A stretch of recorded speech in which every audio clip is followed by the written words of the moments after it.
Good afternoon, everybody, and welcome to College Football 27.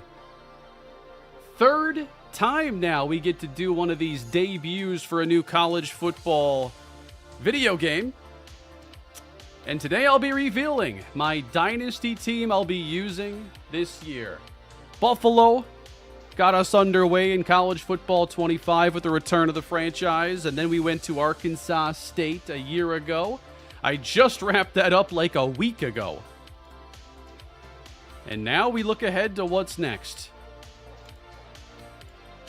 And I'll be revealing that here shortly. I'm going to make y'all hold on a moment. How's everyone doing? I have just gotten into the game for like the first time. I know it's been available for a few hours, but I was recording some MLB for a while, and I was playing some baseball, and then I decided I'd stream a little bit later. Might be a little bit more accessible to some of you starting here as opposed to a few hours ago. So I'm just here doing a little bit of the, this is skills trainer. I wanted something in the background while we chill and get into it today. So we're not going to be launching the Dynasty today. Like, I need to take some time and get some settings dialed in and take a look at the new stuff in the game. There's a lot of cool new things in Dynasty. So we're not opening the Dynasty today, but we will.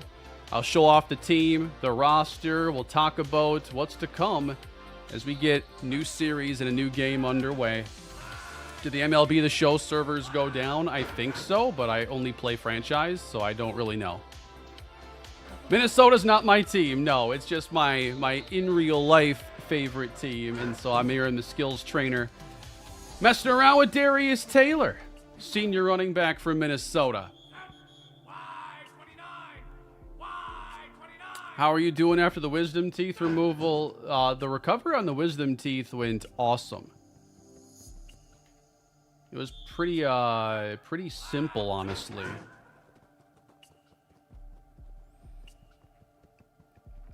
I have not gotten to see yet if I can put Kalispell into the game because I was already logged in. So later on, when I'm not on the game, I'll log into Team Builder and see if I can upload them for anybody who wants to use the Kalispell Team Builder that was made a year ago. But Kalispell's not the team that I'm going to be revealing to you guys once this stream fills up a little bit. Trade Dalton rushing. Wrong series right now.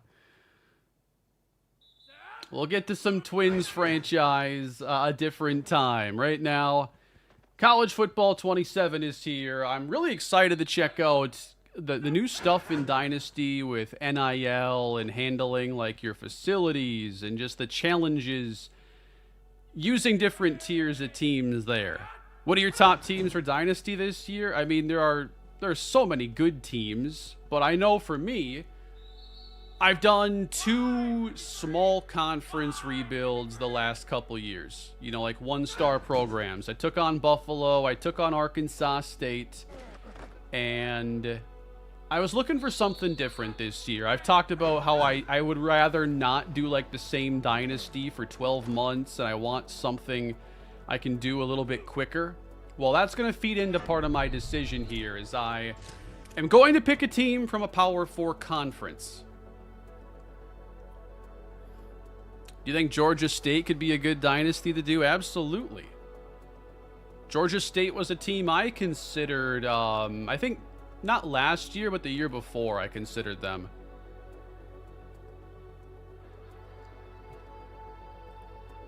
Yeah, I did Miami on the second channel. I did that series, yes. But as far as my core Dynasty, I did 2 smaller programs.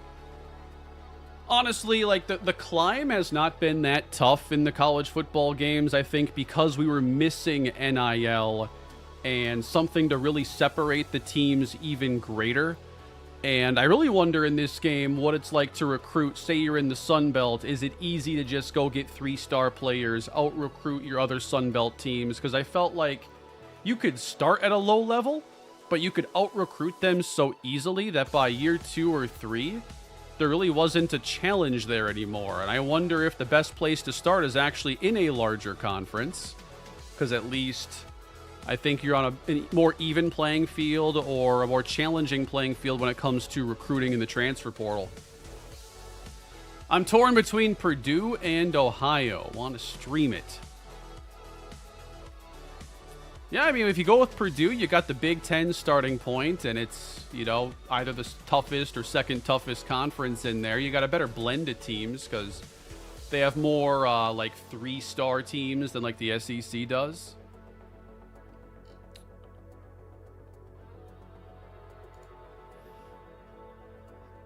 So I'm looking to, like, show you who I end up picking. I want to talk about the roster a little bit, and then I was wondering, do we play just an exhibition game with them? That's what I did in MLB this year. I revealed that my team was the Twins. I played one game with them, and then said I'm not playing with them again until I get my franchise underway. And that's kind of how I think I want to approach it here today.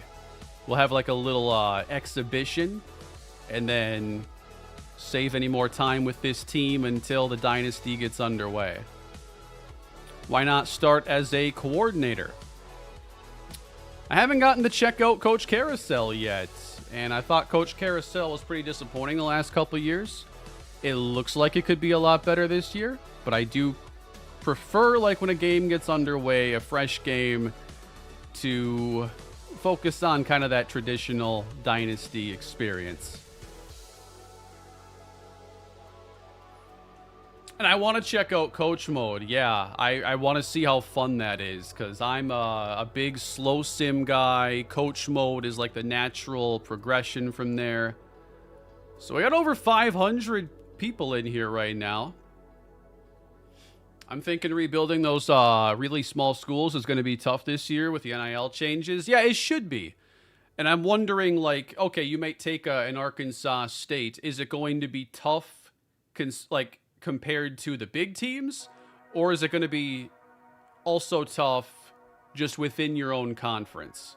Because I feel like there needs to be a better grind, even when you're in the Sun Belt, to becoming that team that ends up moving on to a larger conference. No team builder for this go around? No, not in this Dynasty. Am I going to do a Coach Mode Dynasty? What I talk about today right off the bat is going to be more traditional. Hello from Australia. That's what I'm talking about. From down under. So we got over 500 in here. I think we can dive into it. What do you guys say?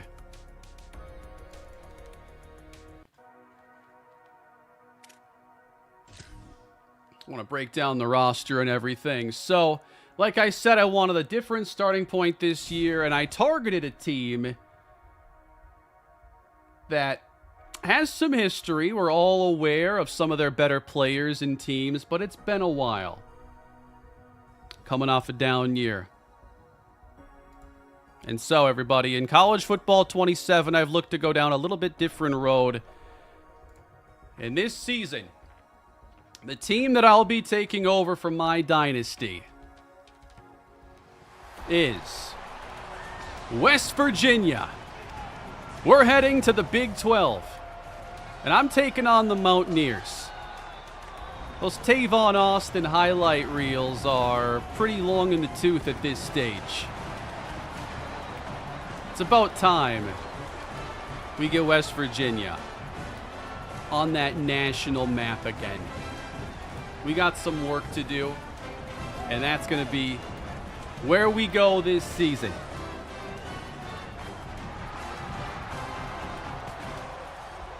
I took a look at this roster, and it kind of cemented that they were a good fit for me, too.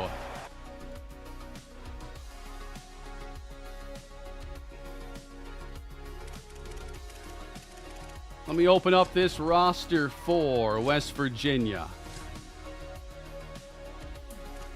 The TLDR recap is really good running back, transfer quarterback, pretty scary defense. So, the number one player on the Mountaineers, let me move my camera here.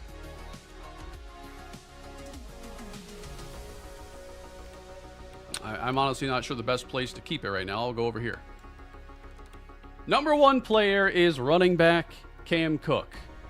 5'11", 200 pounds, a senior. So right off the bat, year 1, you got a pretty darn good running back. East-West playmaker, elusive. You know, a nice, skilled running back to get things underway and build the offense around from the get-go. Been watching you since Kalispell. As for me, video game-wise, I go as far back as 4th and Inches on the Commodore 64. I'm not even sure I've heard of that. 4th and Inches. The Commodore 64. There's a throwback. Hey, Kane, happy CFB release day. Hope all is good. I raided the dentist office and found your wisdom teeth. You're getting cloned. Does that mean I get to put out more content? I could use a clone. That's a good idea. Thank you, Brand and Bizarro, for the super chats. The legend of Steve Slayton Jr. begins. Man, back in the day, Steve Slayton's rookie year, I picked him up in fantasy, and like his rookie season was so dynamic. I nearly went and bought a Steve Slayton jersey, but he didn't end up having a long NFL career, and really it was just that rookie season that was good for him in Houston. They had some players, man, that backfield. You know I'm a running back guy, so I was a fan of that backfield back then. Anyway, outside of Cam Cook, you've got a star center here in Landon Livingston, another senior who's an 85 overall. You've got the punter, Brian Hansen, guard, Amari Grayson. So this team's built to run the ball on day 1. And the quarterback is Michael Hawkins Jr., a transfer. Now, believe it or not, I am not like the biggest knowledgeable college football fan. I'm an NFL guy, then MLB. I really enjoy the games for college football, but I don't really follow it super closely. Remind me where Hawkins transferred from. Chances a team builder for a different series? You know, we'll see down the road if there's more that I want to do and expand on. Like I've wanted to try out some different types of series, and maybe a team builder or coach carousel would make sense for that. But this is just going to be like a traditional dynasty. Comes from Oklahoma. Does he have his history in the game? Yeah, I was wondering that earlier because I can't see from this screen if they have any historical stats. I don't think they've ever had that in college football, the games yet. Unrelated to this exciting new dynasty, please DFA Mick Abel. We'll see. One of your receivers, Rod Gallagher, was one of Bronny's best teammates in AAU. Really? Thank you, Kaleidoscope, for the membership. So, this team is built to run the ball. 2 really good offensive linemen, Cam Cook, Michael Hawkins, 90 speed with kind of a weaker arm at 84 throw power, and then the accuracies are all in the 70s. So this is not going to be one of those teams where I'm going to want to air it out too much in the early days. Hawkins, though a sophomore, maybe he can develop and do something more complete. Outside of Cam Cook, the depth, you know, probably won't challenge him for carries as much, just with him being a 91 overall. Darian Francis is the number 2, a contact seeker. You like having that power complemented. His strength's at an 80. So I imagine, you know, I always have a little bit of a committee there. And then, they have a fullback? They do. Caden Luke. I want to see what their playbook looks like. They have a fullback. I don't think that Buffalo or Arkansas State even had a fullback. So that's already a little bit different. At wide receiver, we've got a couple guys that are in 80. DJ Epps, but this is not, you know, a dynamic passing game by any means. So I think the offense goes about as far as the run game can take it. Josh Sapp at tight end is a senior. Got a few guys here in like the mid to high 70s, but it's really that center and right guard. Don't disrespect Joel Treggs like that. I brought in a fullback, but what I'm saying is, like, I don't think Buffalo or Arkansas State's, like, playbook or roster, which I like to start off with that team's playbook as a base. I don't think it incorporated the fullback at all. So my offenses have been, I feel, very collegey the last couple years, and I'm sure this one will be as well. But maybe we get, you know, a little bit more of a diverse running game into it. Any thoughts on how you want to approach the future scheme playbook with this team? I have some rough thoughts. Like, I think that there are some playbooks that have shown me that there's, like, even more to, like, the formations and different types of plays than I've even been running.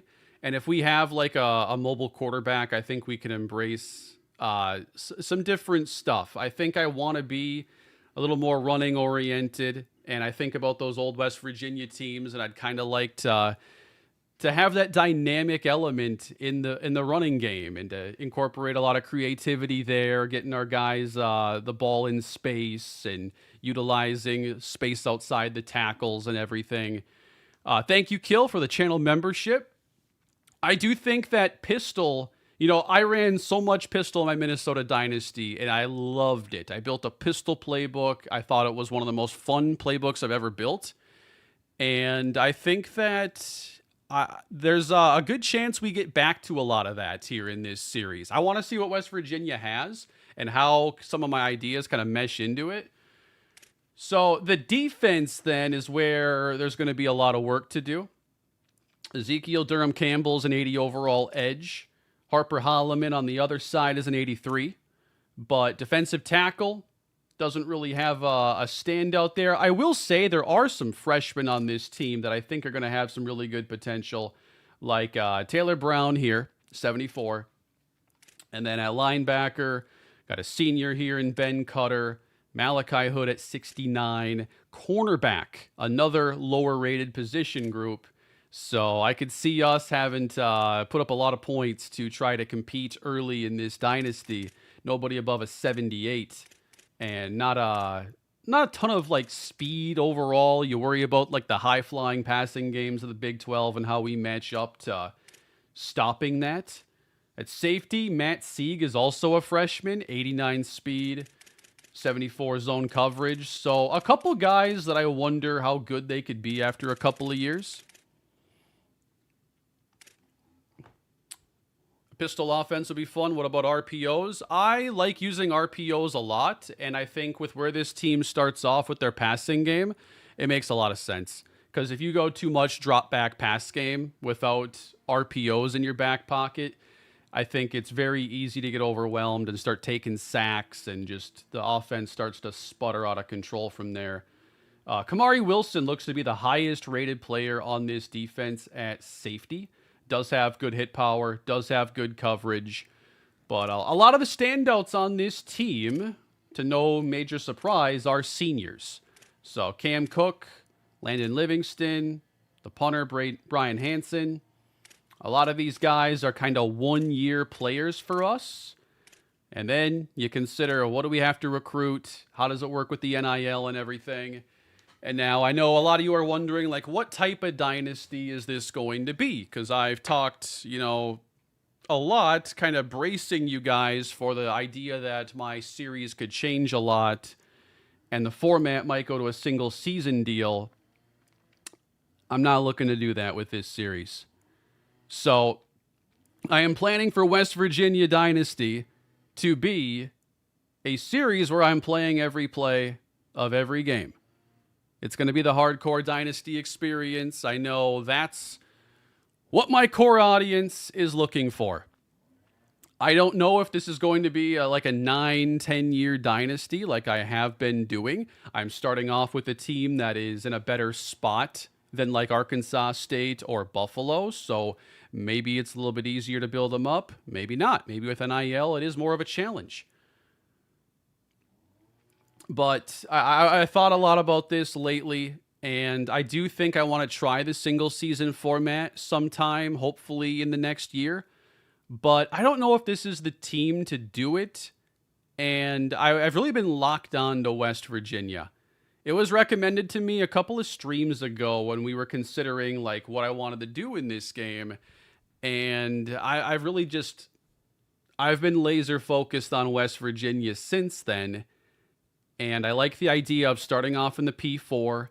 I like the idea of keeping the series the way that I did Arkansas State with multiple games per video. And I feel like if I get off to a fast start here, where the game is fresh, people want to see it, we can get some good momentum. And then we'll see, you know, what happens when it comes to Madden coming out. Because I would like to do a Madden franchise in this mold. It's been a while for me, and now my format's changed. And I also wonder if it's possible for me to carry a franchise and a dynasty side by side on this channel, because that has also not happened in a long time. I've had to stick to kind of one at a time as, you know, time to create videos has gone up and everything. But I do wonder now, with my live commentary format, doing multiple games and being used to kind of that loop, if, you know, we can get back to doing more series on the main channel like this. And so I'm going to give it a shot. And right now, you know, we're over a month until like Madden drops. So I feel like I can start this West Virginia Dynasty soon. Try to be as fast and keep up the momentum as much as possible and see where this goes. I think last year I had a different format in mind for Arkansas State. I was still playing every game, but remember I was doing that recap format basically. Then I switched to live commentary around September. And I never really considered doing a Madden series. Well, this year that's the plan. We're going to look to do a Dynasty and potentially a franchise at the exact same time on the main channel. It might change some things over on the second channel, but we'll let it play out. So I hope y'all are looking forward to the West Virginia Dynasty. I am very interested in just getting into a game with them, playing my first game on CFB 27, checking out their playbook and everything that the game has to offer this year.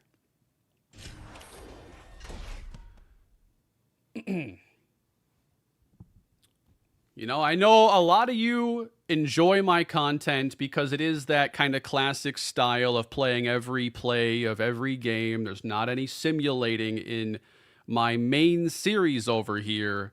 The Snowhawk series was kind of the exception, but that wasn't meant to be like, you know, it was meant to be a different type of series. But I think if I want to try that format, this isn't the series to do it. I can't say when the first episode will be because there are some things I'll want to sort out beforehand. And I do want to check out Road to Glory as well. So I will probably be diving into Road to Glory tomorrow morning to see if I can get something underway there.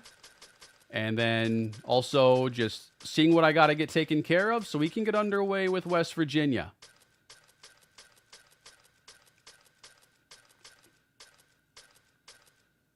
Yeah, I was wondering, like, who do I play in this first game? Because it's like, I feel like I should save a big rivalry or anything for the actual series. And I should do a matchup that we're not going to end up seeing at all. Excited for West Virginia. My early impressions of CFB is that it's really nice how competitive defense feels so far. I feel like they've done a good job in like making defense better the last couple of years. And I feel like the defensive like coverage AI and everything has gotten a lot more competitive than these games like traditionally have been. Want to play Minnesota? Let's play Minnesota. We'll go against Minnesota for this. We'll play at West Virginia. Should be on Heisman. Got a 3-3-5 defense. Well, let's check out our uniforms here. So got the home and the road. They look good, man. West Virginia's just got a good aesthetic. I like the alternates too. The blue on yellow. Ooh, Coal Rush alternate.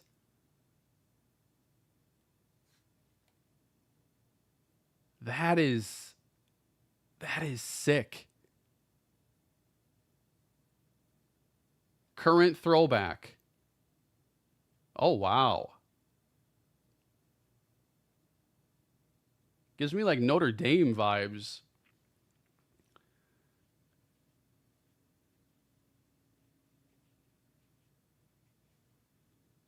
I like it.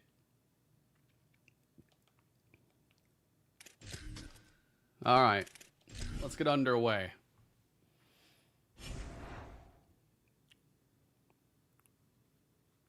West Virginia is a great team. Pat White, Geno Smith, Will Grier, Noel Devine, Tavon Austin.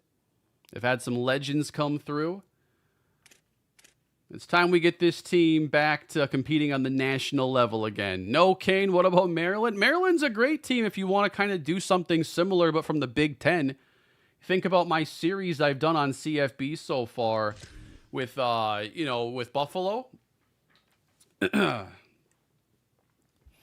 And then going to Arkansas State. And then ultimately Miami. It was time to go to the Big 12 for this one.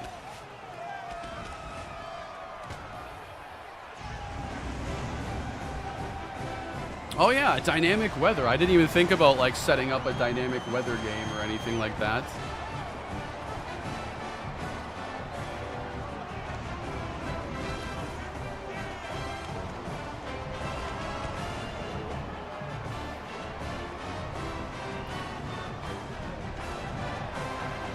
Got some new teams in the game as well. I really want to see like NDSU and Sacramento State. Was taking a look at their rosters earlier.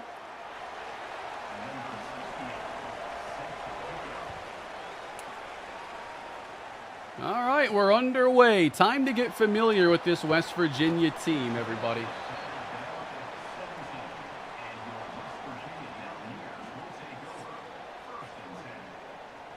Time to get familiar with Cam Cook for at least the first year we get to use him in the Dynasty.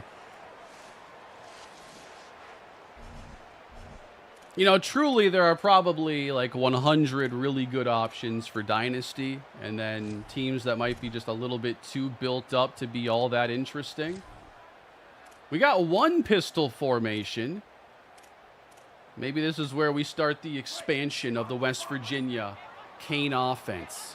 What sliders are you using? No sliders. Underway, Cam Cook. No gain. I'm not sure if I can show you from here. I don't think you can really edit sliders in game. But I noticed that when it came to sliders, there are less of them in this game. There is no pass coverage or pass defense reaction time slider.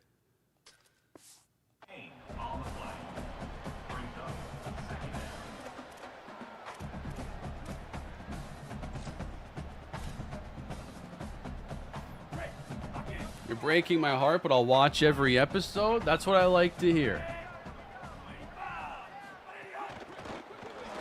Ooh, that timing, that kind of snuck up on me.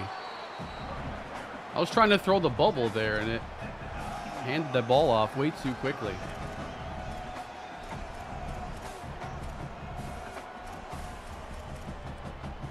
Yeah, right off the bat, I might end up really adjusting this playbook a lot because I think that there's just too many formations. I get very overwhelmed by like 30 shotgun formations in a playbook. I like to simplify it a little bit. So we're going to get Michael Hawkins here rolling right, throwing on the move, finding a receiver for a first down.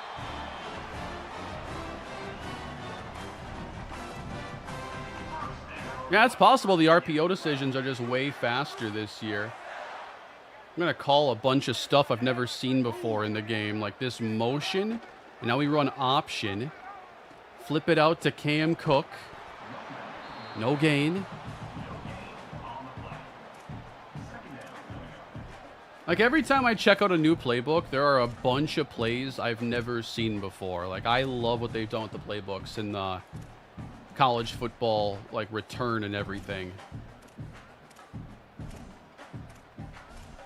So the other day, before I got CFB 26 off my console, I was like, you know what? Let me try to get the Platinum Trophy quick. I had to go online to play Road to the College Football Playoff, which is kind of fun. And I was playing with Florida, and I really liked what I saw with that playbook. And that was 26. So who knows? Maybe I might borrow a little bit from there. I want every series I do to have hopefully a little bit different identity with some different packages and different ways of using players.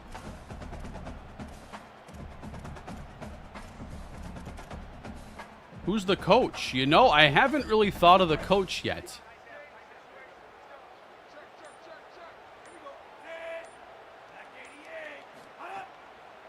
I guess right off the bat, I'm wondering if there's anybody from like a past series of mine that stands out being from West Virginia.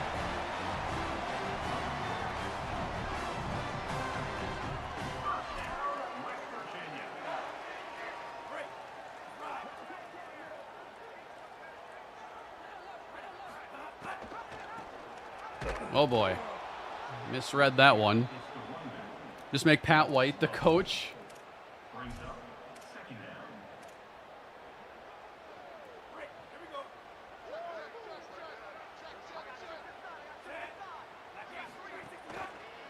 Hawkins play fake.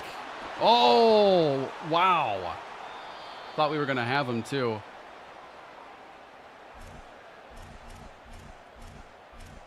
Just make Tavon Austin the coach.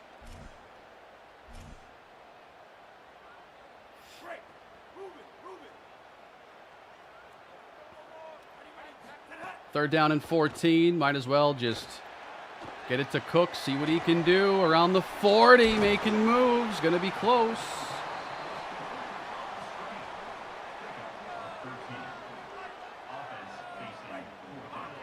Technically, you had Tavon Austin in your Rams dynasty. I absolutely did. Fourth down and 1. Hawkins on the keep. First down. Inside the 15. Yeah, I could get used to this scrambling.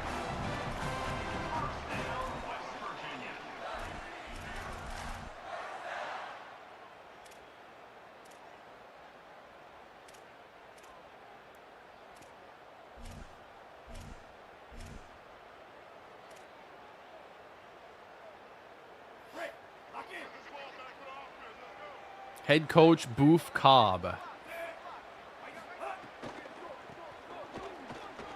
Here's Cook. Slips a tackle. Taken down at the 6. And I'd like to do a little bit of experimenting with like the wear and tear and see if I can do a better job of getting some settings dialed in this year. I felt like I was getting close last year, and then I don't know. Just ended up kind of giving up on it.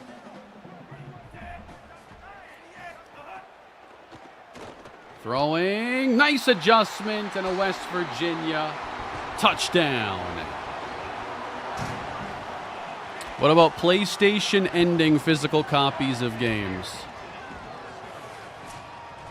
Yeah, how do you think I felt about that decision there? You think I was a fan of that?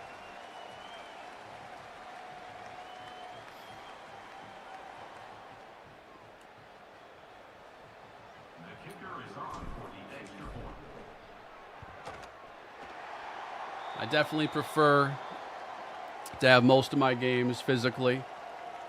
Look at the kicker. Kane just got here. Did I miss the reveal? You did. You missed it. Can't tell you how grateful I am to you and your channel for helping me find my drive to get back into Dynasty in franchise mode. That's what I'm talking about. It's a lot of fun to be had in these modes.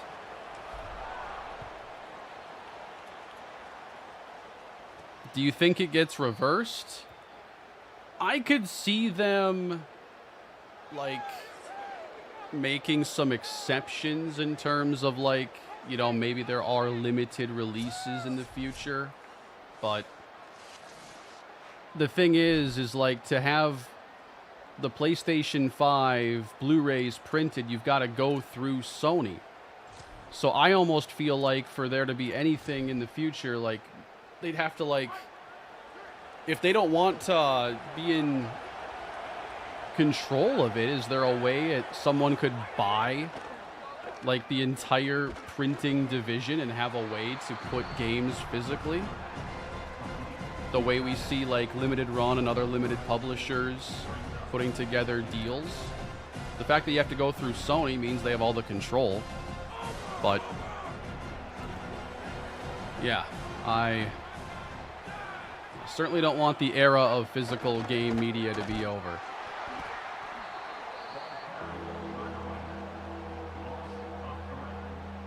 Apparently, true freshmen aren't on rosters yet.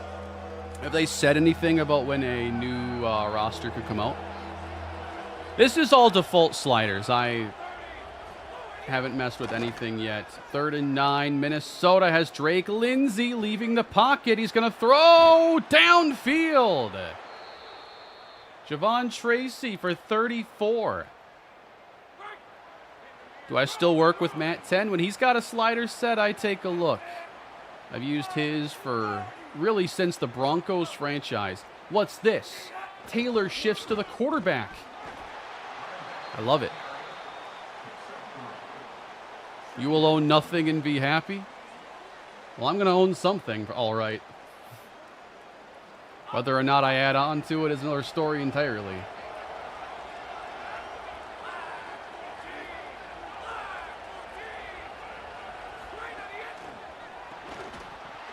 Ooh, knocked it out. So a 3-3-5 defense. Gonna have to get used to this. Who's the Auburn receiver, Chris? I think I remember that headline. Maybe it was a while ago, but now I'm not sure. Lindsey's got time, and that is broken up as well.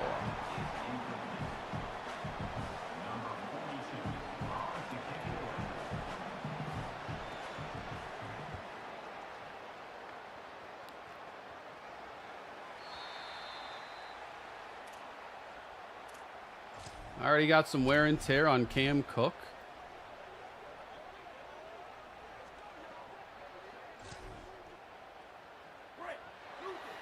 Perry Thompson. Yeah, that name sounds familiar. I think I remember reading that. Inside give.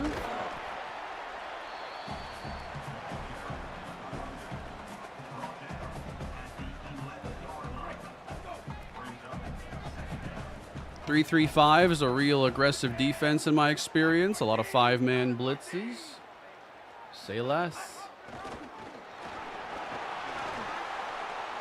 Now with this team, you know, it might be kind of risky just looking at the secondary and everything.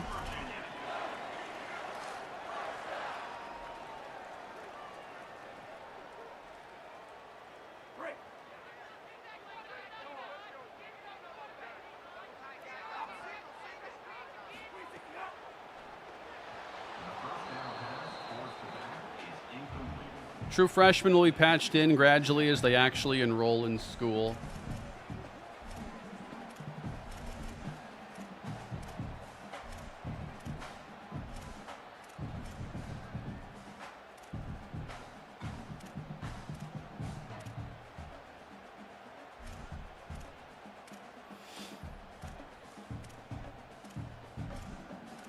Just trying to get an idea of all the different plays here. I gotta get a play in.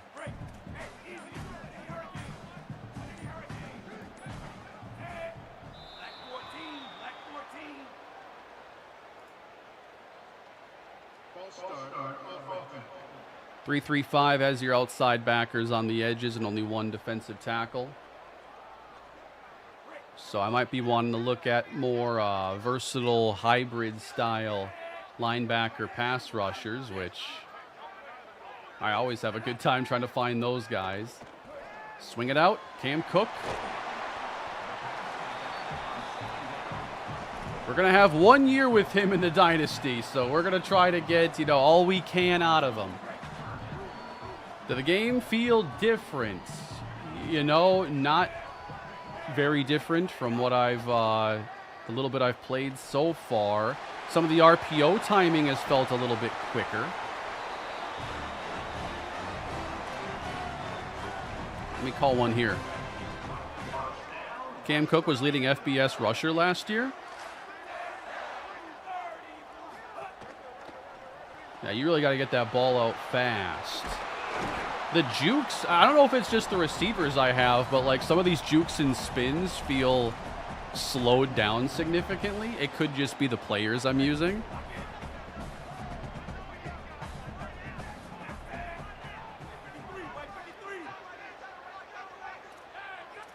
Will I go after certain players now to benefit my play style? Like go after more north-south receiver running backs or something else? Ooh, I didn't see that guy, number 5 there, sinking down.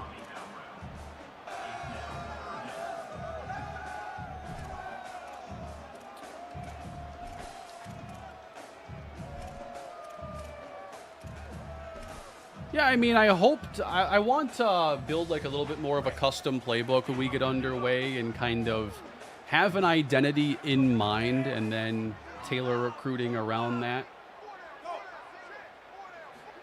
You know, like when I had Reggie Carter, there was a big identity when it came to like the linebacker position because that was my coach. Tried to have the skills I chose for my coach and the way we recruited kind of reflect that. And I'll want to do that here in this series. And I think the first thing that comes to mind is trying to like restore this team. And you think about the dynamic offenses that they used to put together. And I want to try and build like the next generation of that, like the next evolution. Can we build an offense that has, you know, these multi-dimensional game changers and a quarterback that's a playmaker? I think that's something we're going to focus on a lot with this team. Find somebody like a Tavon Austin that can line up anywhere and make plays and be a big-time threat. At the same time, remember, they did that with Owen Schmidt at fullbacks, so maybe there's a little bit more smash mouth mixed in to kind of the more modern college style.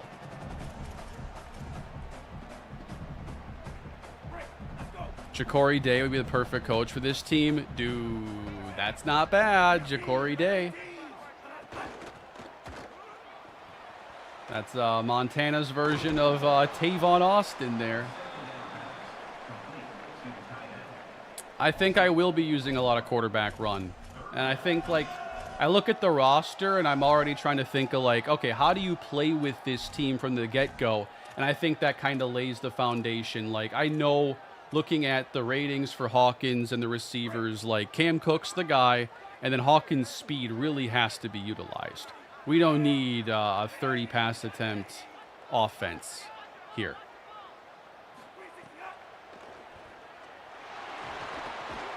Ooh.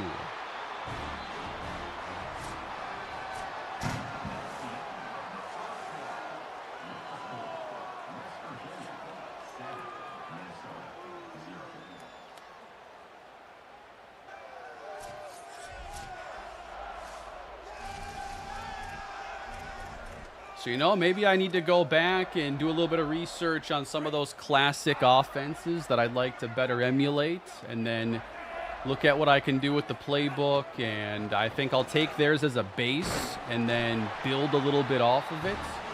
Sometimes I wait until year 2 to really get into custom playbook work, but I think I'll do it from the very beginning this time. Especially because, like, I want to go with a more offensively driven type of series with my coach and everything. And that's the strength of this team anyway.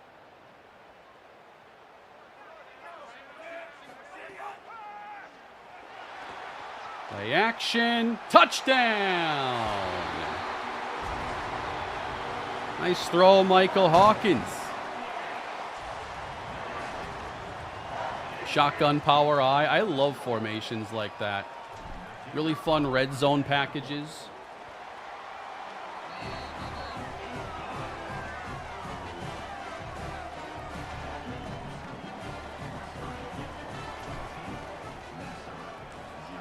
Yep, my team in college football 27 is West Virginia.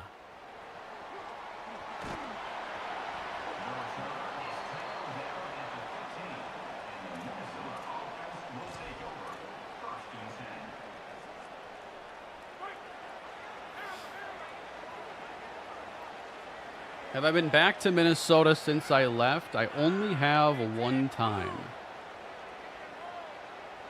in about 7 years.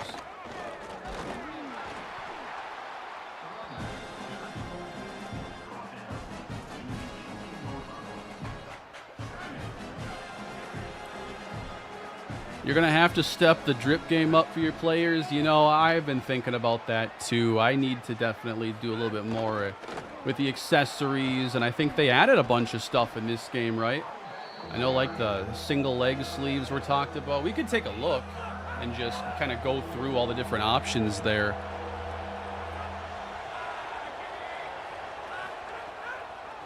Darius Taylor. First down, Minnesota.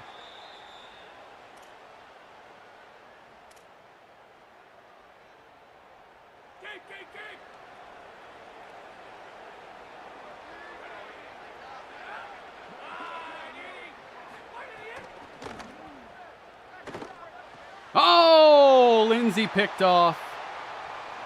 House call.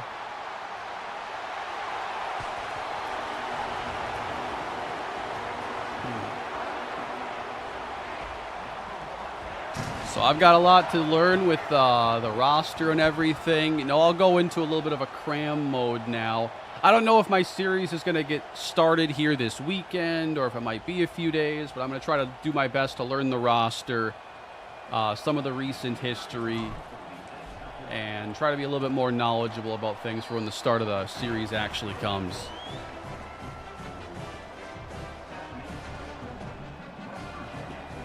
The 0 to 1 star rebuilds look brutal this year. Yeah, I'm going to have to see what like Bengal starts up or something. I'm sure he'll have one underway here shortly. Country roads after a home win in the videos. Not sure I could include that.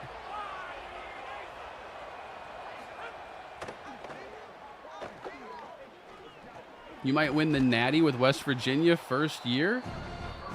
I think I might need to have a few more pieces on the team to get that far.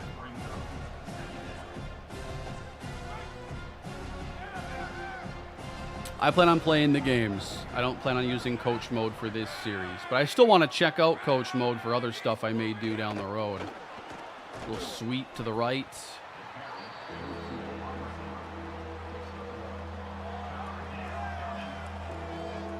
Hopefully Nolan Teasley can wash away the bad taste of Kwesi's drafting from 22 to 25. Yeah, the Vikings, honestly, their drafting woes have really, I think, been since 2017 in the final years of the Rick Spielman era. Outside of like Christian Darrisaw and Justin Jefferson, there weren't a lot of big hits in those drafts, and it's part of why the roster kept getting older. They couldn't draft anybody to push out guys. So they just keep running it back.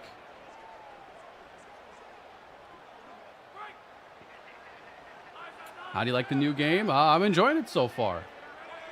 I enjoyed 26 a lot. I know, like, the first few months of 26, I was feeling like I liked 25 more. And then I think after maybe a couple of the later updates in the fall, 26 definitely surpassed 25 for me. Like, the last few months of playing Arkansas State have been really fun.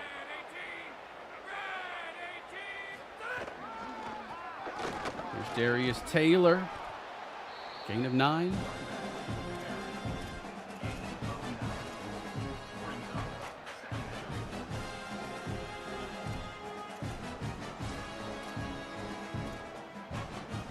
I am excited to get to use this defensive playbook. I like the 3-4 and the 3-3-5. Especially for a team that doesn't really have a ton of cover talent. Just give me a bunch of tools to like dial up blitzes and stuff, and we'll see what I can cook up. Darius Taylor runs in a touchdown, Minnesota on the board. How is the running CPU? Well, so far, Taylor's had a couple good runs against me. Minnesota has a couple good interior linemen, and they've put together some good running lanes. Yeah, kind of every Madden or CFB game, you have to take a look at how good the CPU is at running the ball, how good the blocking is, how do they follow it, how efficient are their running paths. That makes the score West Virginia 21, Minnesota 7. Return is brought down at the 21 and Power eye tight.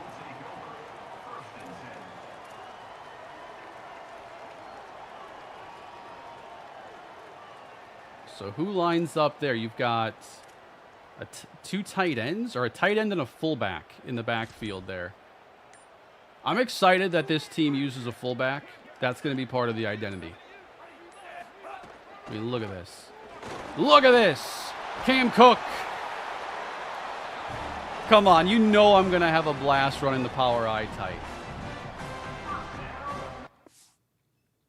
Get me one of those athletes that's 300 pounds and can play offense, defense. Stick him right there at number 84's spot. We're going to have a little smash mouth element to it.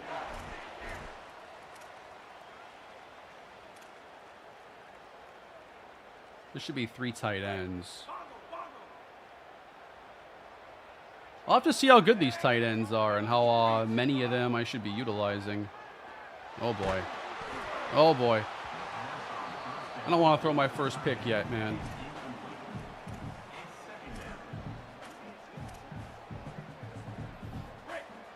Just found your base formation? Absolutely.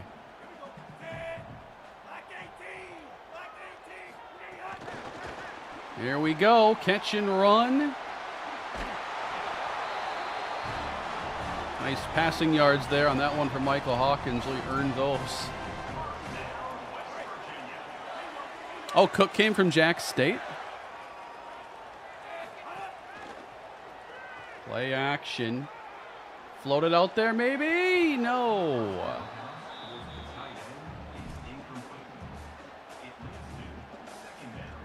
Get the picks out now. I might establish some bad habits. Out goes Cook. Hawkins, designed to run, gets steamrolled.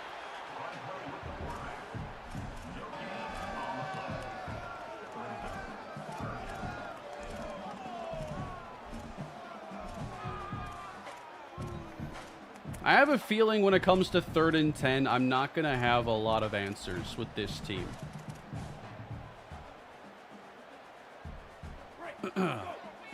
One second, guys. I'll be right back. I got to go check on something.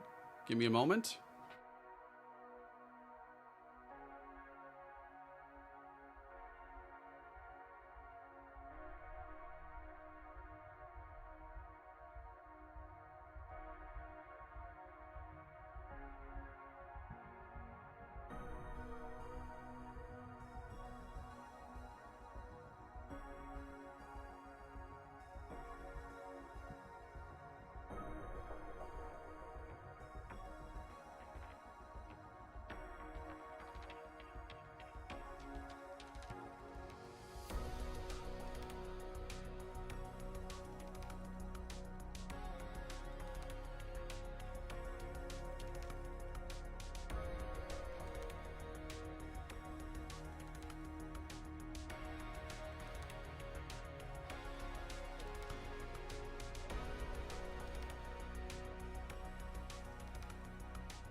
All right, y'all.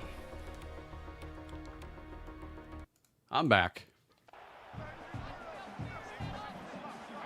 The menus are solid. You know, I was really surprised when I got into it, just like how stylized they are. I feel like the menus have gotten so boring downfield and cons. Just like across the board. If you were to go back and play like a PS3 or an Xbox 360 game, menus just used to be way more stylized and unique. And they've gotten very like minimal. But this game has a really nice style to the UI. And they have, I think, for the entirety of the college football return. From a UI standpoint, I mean, so much better than like Madden was.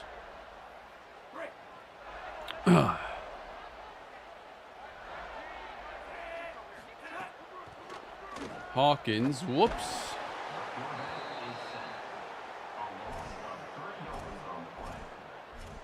Ooh. I don't think I've seen this one. This is an RPO alert bubble, but you get both. You get a bubble on both sides.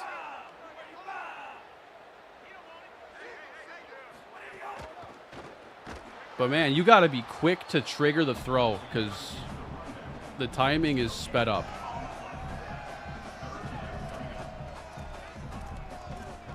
I think San Diego State could be a great option. I'm not sure there's a lot of bad options unless you roll out like, you know, an LSU Dynasty might not be as interesting, but I think for the most part, there are a lot of really good options. First kick of the year coming up, maybe?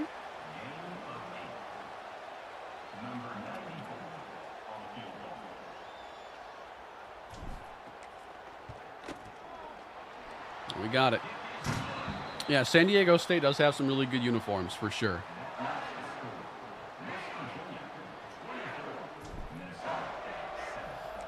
Troy is another one. Like last year, I was thinking about Troy and Arkansas State. And for a while, I thought it was going to be Troy.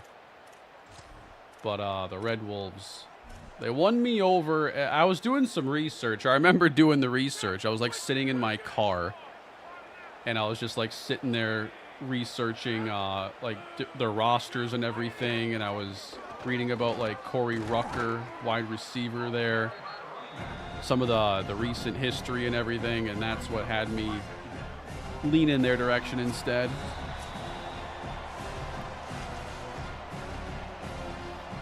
Have you messed with the custom camera angles yet? No. What can we do with custom camera angles? How custom we talking? Where are they?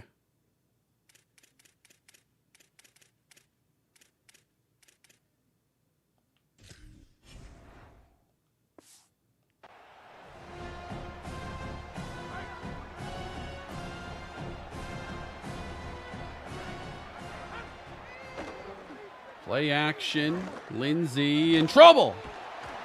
And sacked. Rucker is on IR with the Raiders now. Oh no. Did he suffer a bad injury in OTAs? You can set the camera for different situations.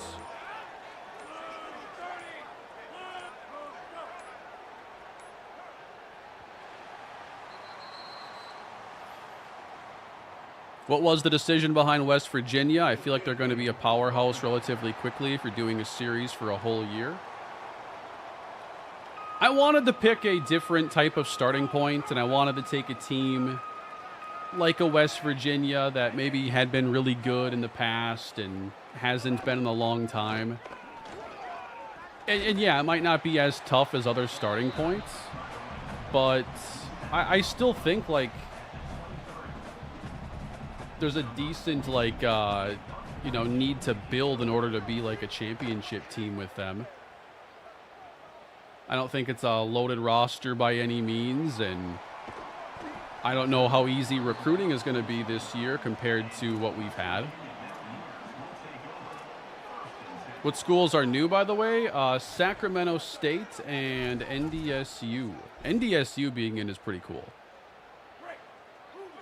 DJ Pitts, thank you for the new channel membership. Appreciate that. And yeah, the West Virginia pipelines I don't think are going to be, amazing or anything. I was just doing Arkansas State, and some of those southern pipelines are probably stronger overall. I did see that some of their grades when it came to Dynasty were pretty low. We can take a look after this. I can show you their starting point with NIL and academic facilities and such. We're going to go to halftime here. Oh, I'm definitely not changing up the conferences. I don't really have any interest in doing that.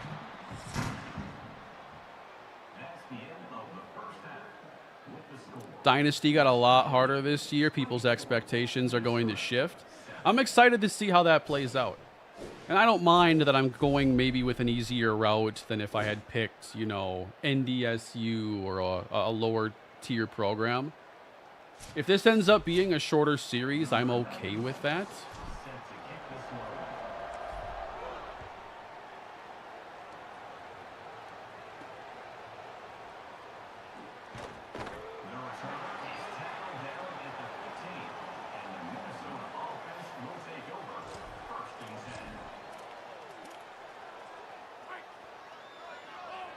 And this West Virginia team was a 4-win team last year.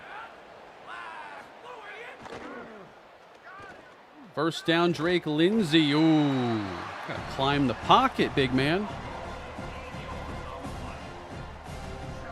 There's a bug with conference changes right now. If you move a team, they get $60K plus NIL to spend for the year. Yeah, that's the other thing about these new games is you always have to figure out what isn't working at launch.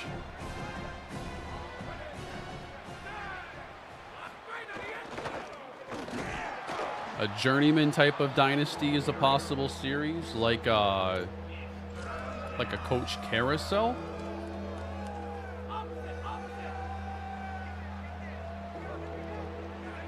Not for this one, but I would like to do a coach carousel in the future.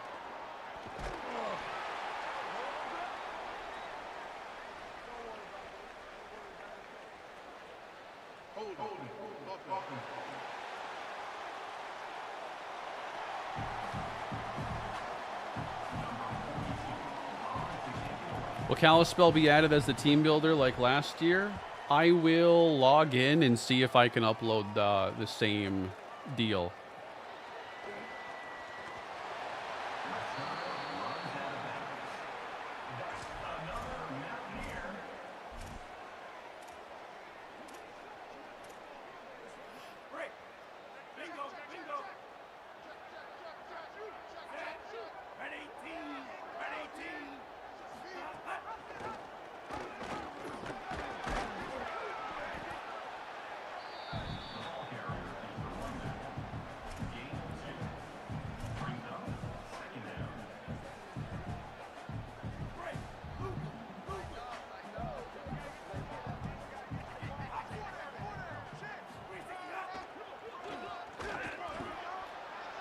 Definitely want some design quarterback runs in this playbook. Like, most of this stuff is probably going to stay in.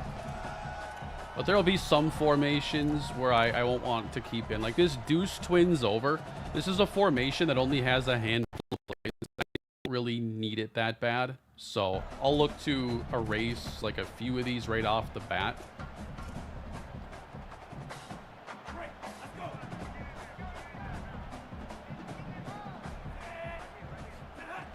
Man, I was trying to throw at the triangle, but like, first of all, it wouldn't let me. The RPOs feel a little bit weird right now. Like he got bumped there by the end. I was hitting triangle like right here. Wouldn't throw it. You have over 700 plays now in custom? Really? We have 200 more to work with? They shouldn't have given me that kind of power.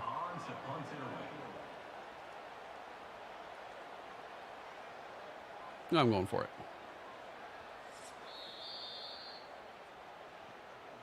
Timeout, West Virginia.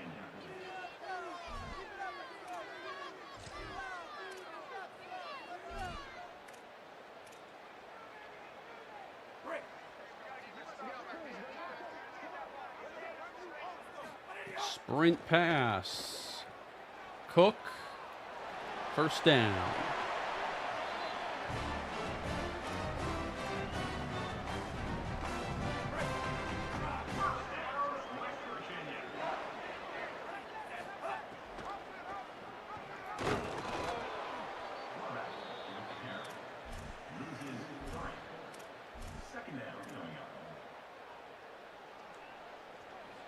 How's the game? I'm enjoying it on the field right now. This is kind of the first bit I've really gotten to do.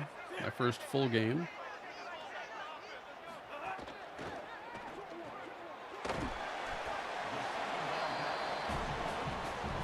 I can see a lot of these like orbit RPOs and what we do. I think like it's going to be very kind of gimmicky and manufactured because I don't think a drop back pass game is just going to work.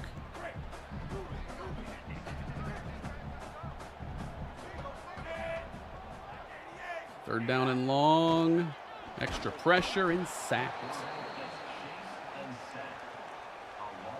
Yeah, there's a lot of potential stuff you can do pre-snap. Like, a lot of it, I've got to sit down and really learn all the quick ways to adjust. And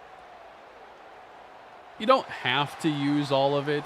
Like, I feel like the way I play is pretty simple. I don't do a lot pre-snap.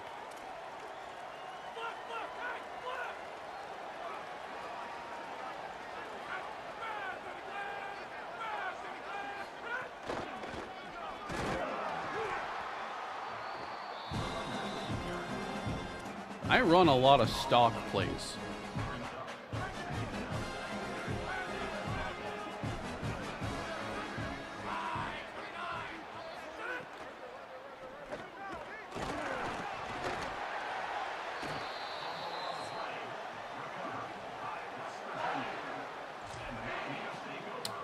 Okay, so wait a minute here. That looks like a fumble that should have been overturned.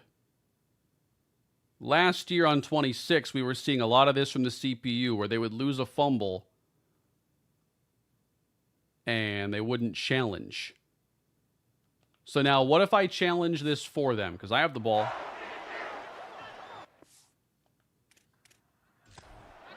Obviously, you know, why would you challenge to help the opponent? But I want to see if they give the ball back to them because this was something we were seeing on 26. It was definitely souring the experience a bit. Yeah, like that's still in the game. And it shouldn't be. Especially because if the ball comes out, they always rule it a fumble. The game never rules it down by contact. They force you to challenge to say the ball carrier was down.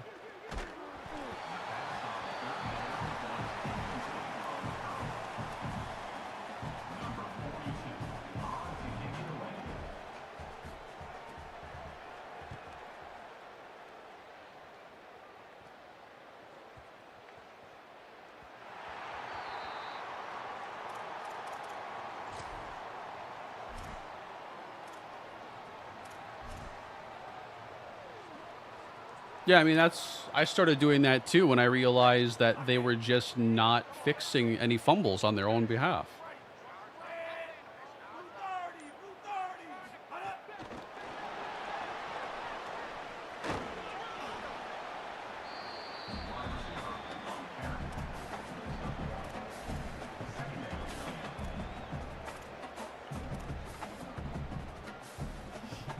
I'd assume that counts as a lost challenge for West Virginia. I don't think so because it did lead to a reversal.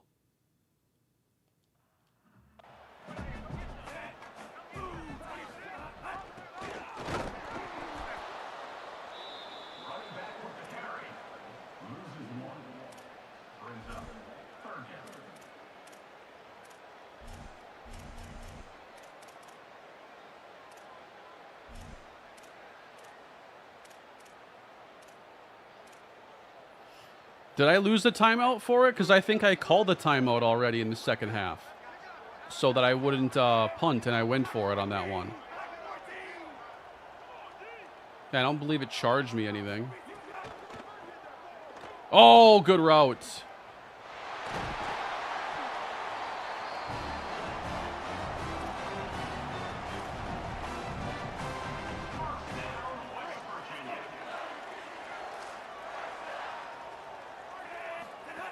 Design quarterback run. Hawkins.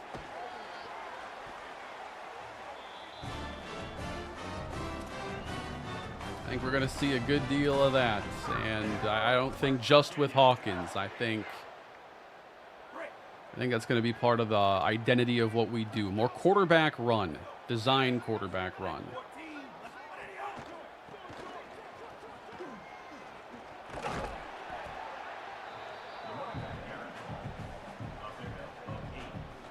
Since you're up a little bit, we put Scotty Fox at quarterback. I could try the QB too, get a little look. I did see him on the roster earlier. Hawkins can be the Killings continuation challenge. Really, I mean, there's definitely a lot of overlap in their skill set. And if, you know, I had done more of Arkansas State, then Ahmad Killings would have led to some changes for sure.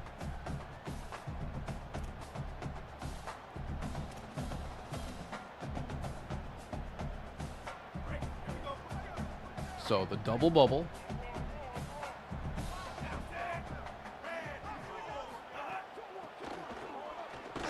Fourth and inches. You guys know what formation you got to go to here, right?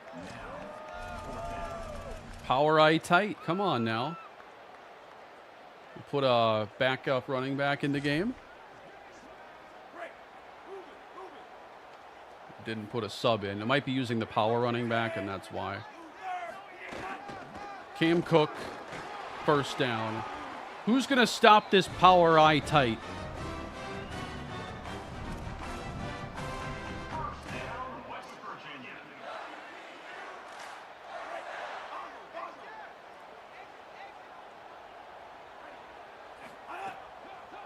Lobbing up to the end zone now.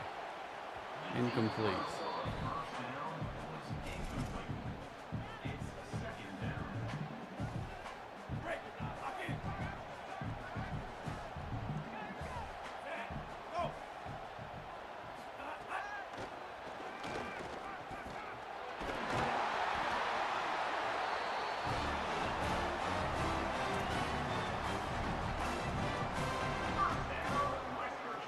Matt Sieg is going to play both ways for West Virginia. You know, I did see on his ratings earlier that there were some pretty good skills that I wasn't expecting of a safety.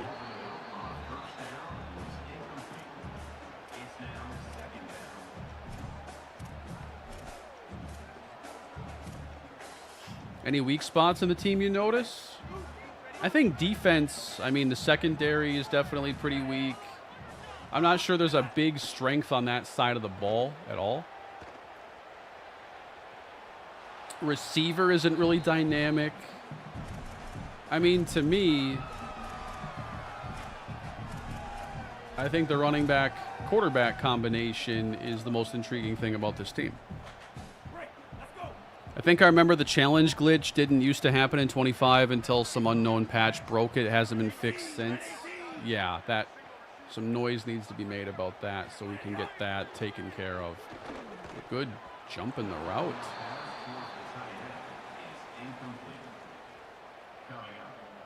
And you got some good offensive linemen on this team. So kind of the stuff that we've done well in this game is what you want to build West Virginia around. But if you end up facing a more dynamic offense, I think the defense would be exposed more. I chose Marshall, after all, for my 27 Dynasty. Week 1 at Penn State. It was closer than I thought. Thought the defensive AI better with one-on-one jump ball.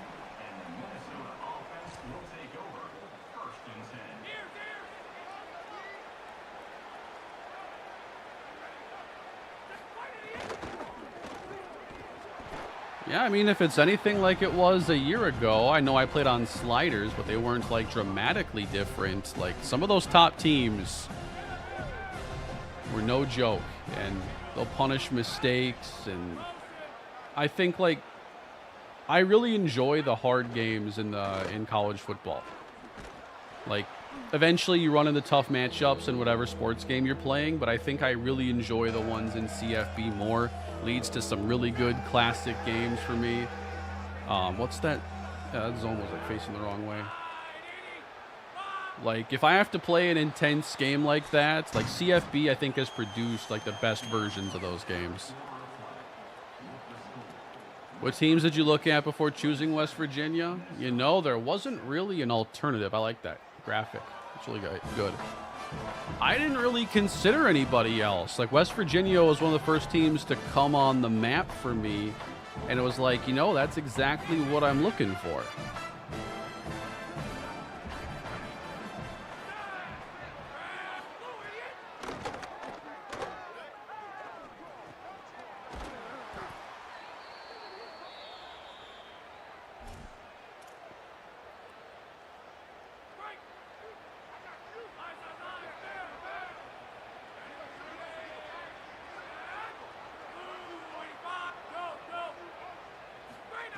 First and 10.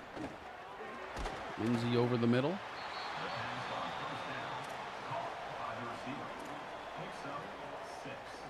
Georgia versus Arkansas State is one of the best rivalries on the channel ever. And playing that team was so difficult. And really, Arkansas State Dynasty produced so many good games. I think about like playing against Ole Miss and some of those intense playoff games, like the first USC matchup. There were some really good games.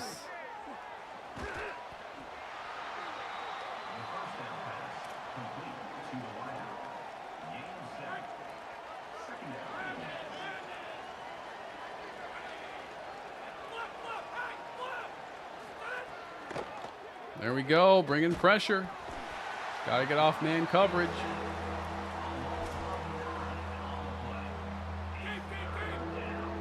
UGA versus Arkansas State, I think, overtook Stanford versus Kalispell as best rivalry on the channel, perhaps. There were some epic battles. And honestly, that Stanford rivalry was so one-sided for a while. I guess the Georgia-Arkansas State one was as well. In both instances, though, we were the team struggling in those first matchups. Lindsay sliding, throwing, end zone. Touchdown, Gophers. Javon Tracy. Yeah, I needed to use more stunts and twists this year. I think just when they introduce something brand new after all these years of playing these games, it's like, it's hard to sometimes remember these things are even in the game.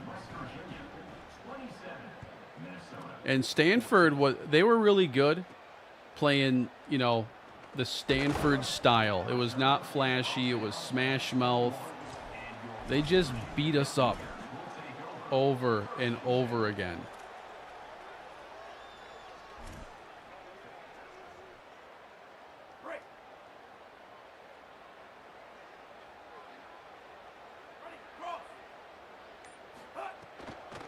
Cam Cook with room to run. Up to the 40.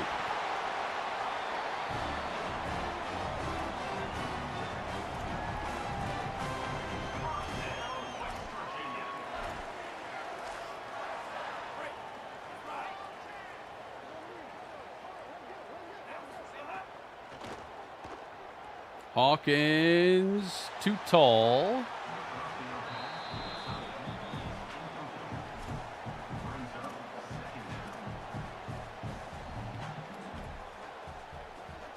I've never seen this play in the game before. Same side zone. Ooh.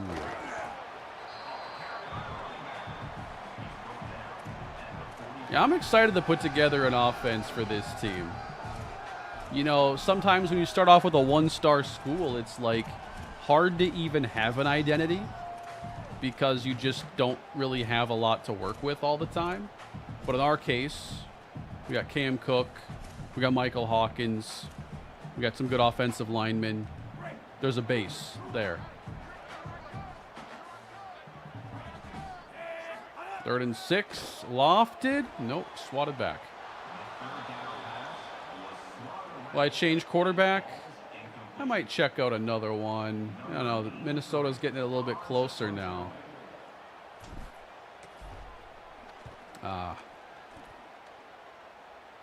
There I gotta improve my punt game.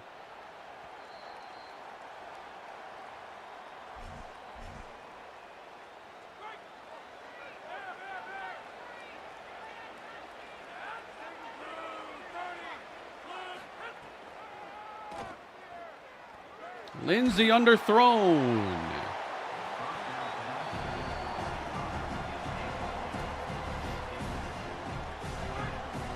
I have not tried the new QB sneak. No, I forgot they were changing up sneak stuff in this game. Okay, we have a fullback on this team. We have to see how good he is. And definitely make sure we emphasize that in recruiting.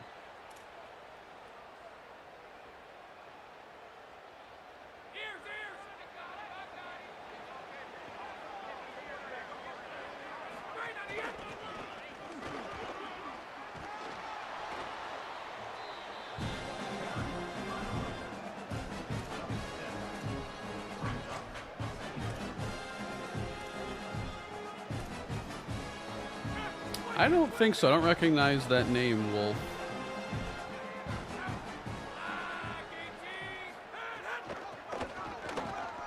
Cutting back, Darius Taylor, first down. Quarterback sneaks are timing based. Now I'll have to get into short yardage and try one. Oops.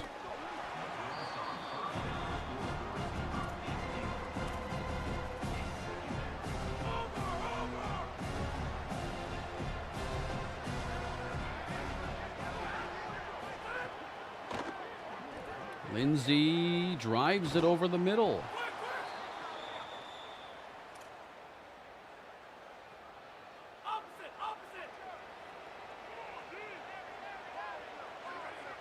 What will it take for you to do a Jets franchise? 1 second. Lindsey up top. Oh, that was close. You know, there are a couple teams there in the AFC East that look good for a franchise this year. It's kind of a shock that after all these years, I've still not done anything with the Jets. It's kind of crazy.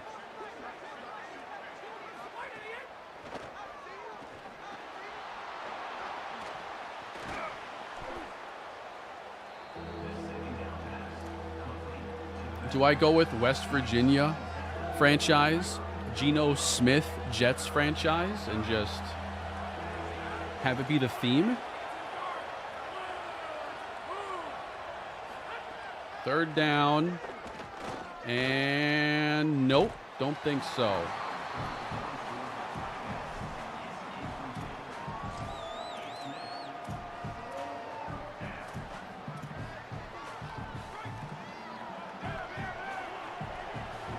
Can I fix your Red Sox in the next MLB The Show? I would love to go AL East. I'll tell you that much. Swat of the way. Red Sox actually are a great franchise team.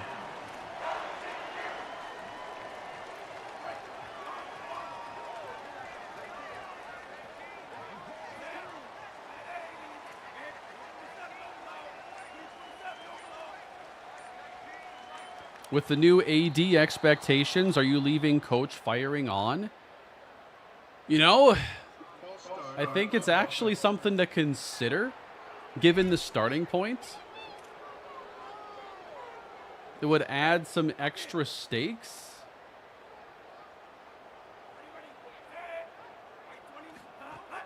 I do think it's an interesting part of this game. Try the sneak play.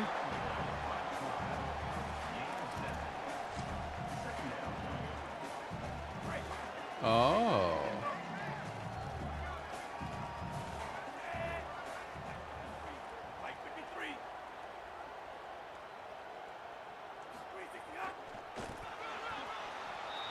Meter ain't moving too fast. I got 3 yards on that sneak.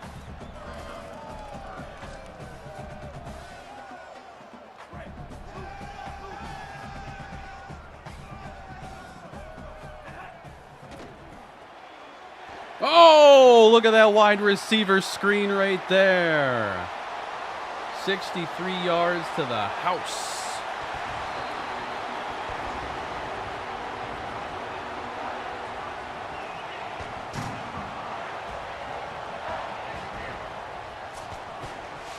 Ooh.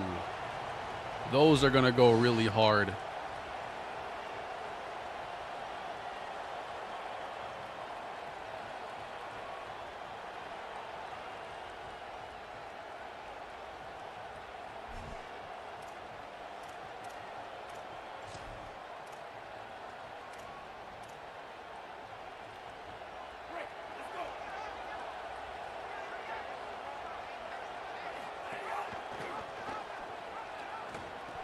Cam Cook off the option.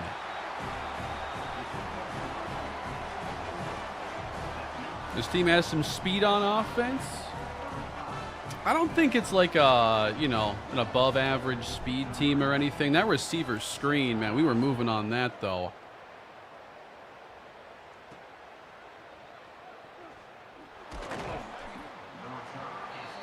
Like, our receivers aren't that fast. I think part of it is Minnesota's defense is not that fast.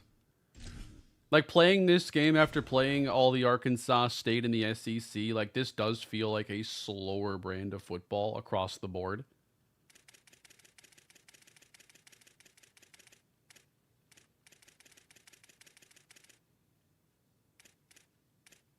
Like, our receivers here top out at like 91 speed. Yeah, I was seeing earlier when I was checking out the roster, Taron Francis, 91 speed, 93 acceleration, gadget playmaker.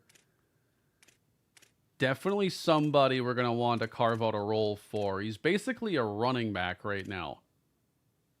Route runnings are pretty low, catching just a 73. The first Tavon Austin role player, maybe? Let me see Minnesota's speed defensively. Yeah, just not too fast. 20.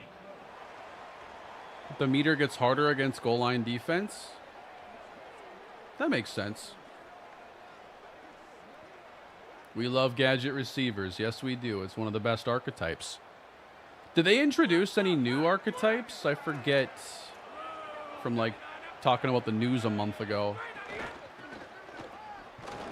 Are you doing a Madden series where you play every snap as well? That's the hope this year, is that I can try to do both and see where it goes.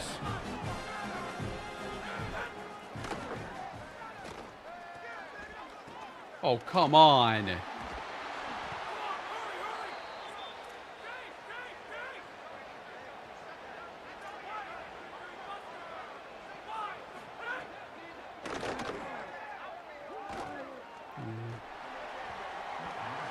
I haven't done a Madden franchise like that in a while, so I definitely have wanted to do that now for a bit.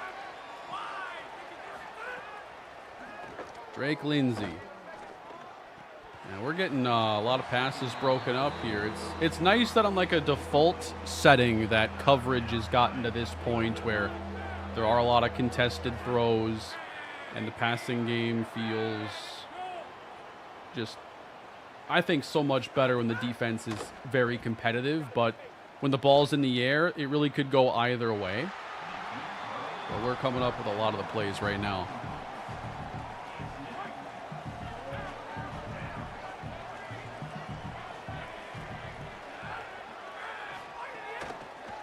Here's Lindsay finding a receiver.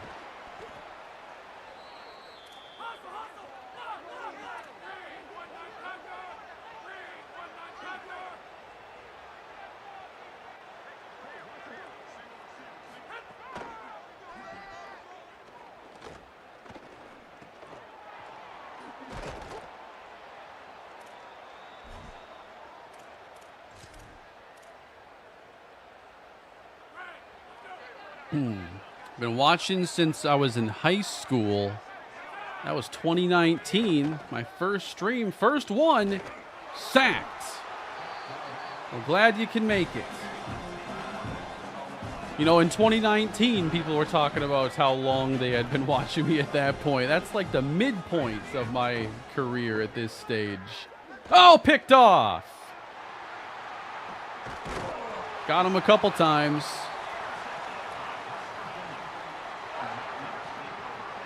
Glad so many of you have stuck around. I'm going on 15 years of creating content here, which is absolutely insane.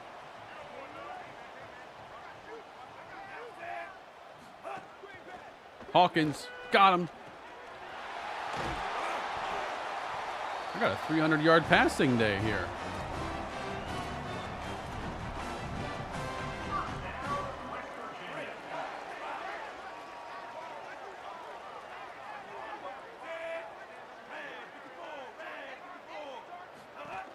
Ooh. Settle down, Anthony Smith.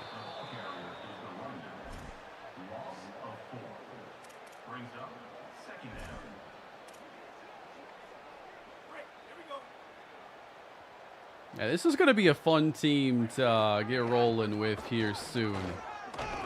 I feel like in all three of these dynasties now, I'm going to have a pretty fun backfield to get started with in both cases.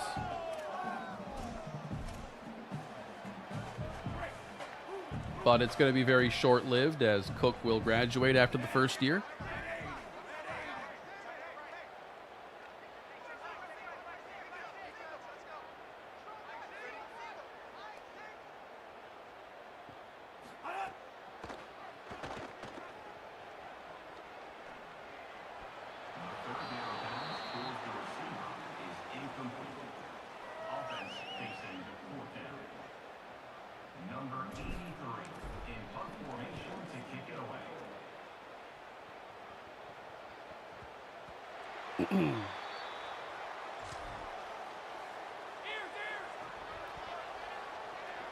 If you want to see a few of the different players, we could always jump into a little practice with West Virginia and see some of the other guys.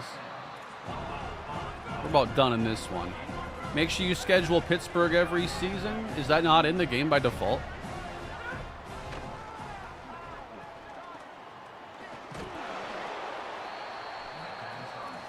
Because, I mean, is it a protected rivalry? 35-14. I'm going to go back to watching your Oakland A's franchise on the second channel. Great call. Great call. Man, I love those, player icons they put there on those graphics. Those look so good.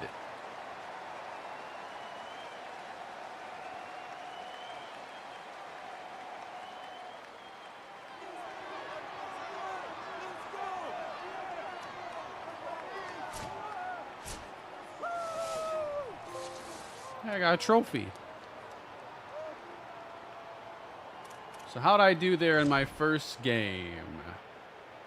445 yards of offense, ran 67 plays, 6.6 yards per play. I think we were pretty balanced. Pretty good on third down, 3 for 3 on fourth down. We'll start off with Minnesota's stats here. We picked off Drake Lindsay a couple times. 253 through the air. Stats looking pretty good for day one out of the box settings and everything.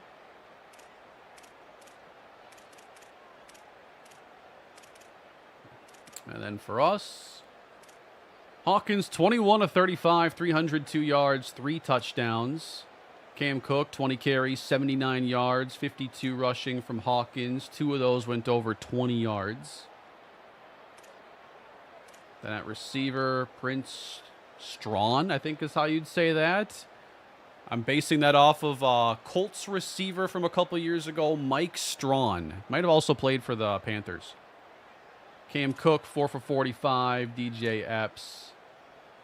And the 63-yard touchdown, Jaden Bray.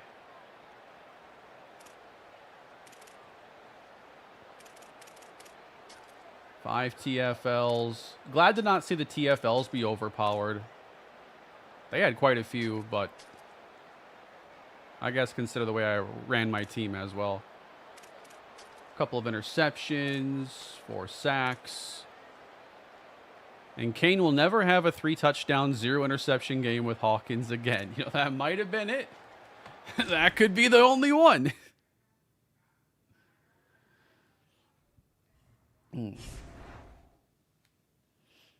Yeah, the presentation so far I think is better.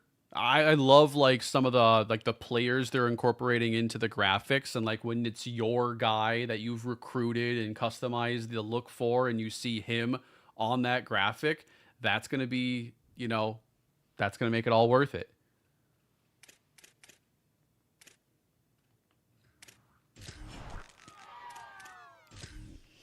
I like the main menu stuff, yeah. Have I been watching the World Cup? I watched the World Cup yesterday for the first time this year. I turned it on, and about 5 minutes later, Harry Kane was taking over the England match. That was pretty good. And then I watched most of the U.S. match last night. And, I've never really been a huge fan of the sport, but I guess I've tuned into a few World Cups, and it's starting to click a little bit more. And I had a really good time watching it last night, so I would definitely want to watch more. I imagine there's a match starting here pretty soon, but I'm busy. I want to check out Coach Mode. I'm not sure yet about like a series or anything, but I want to see like how cool it is.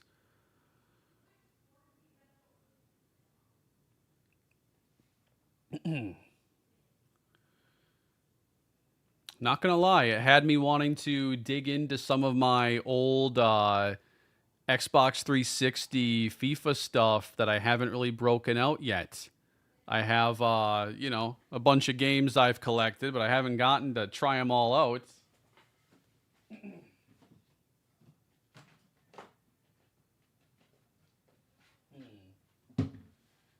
So I have these. These are my 360 soccer slash football games.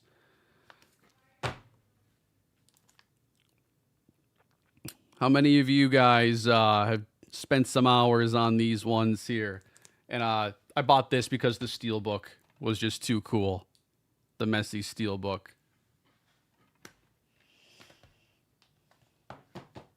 FIFA 12, 13, 14.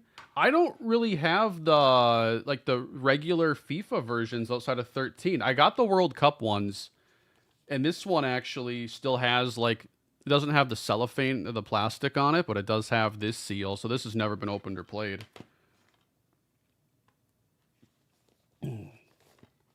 Might have to fire up one of these and see if I can start to get into it a little bit.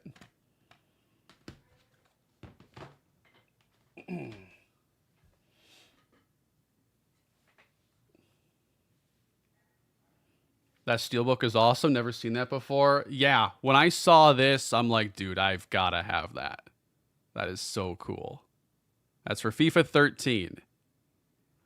So Messi been at it for a while.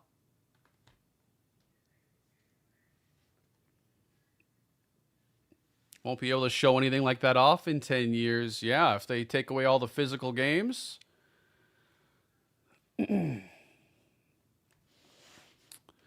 I like my physical video games. Imagine in the future, Kane shows his data storage instead of his physical copies. Yeah. We'll gather around the hard drive and we'll talk about downloading the data, how long it took, what I did while it downloaded. And those will be the special memories in 2035.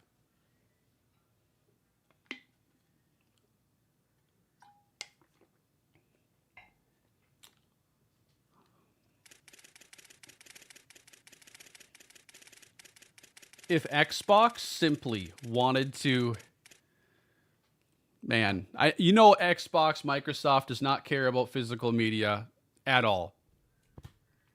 But man, with Sony coming out with their announcement, if them or Nintendo wants to just like publicly commit, get the cheap PR win, God.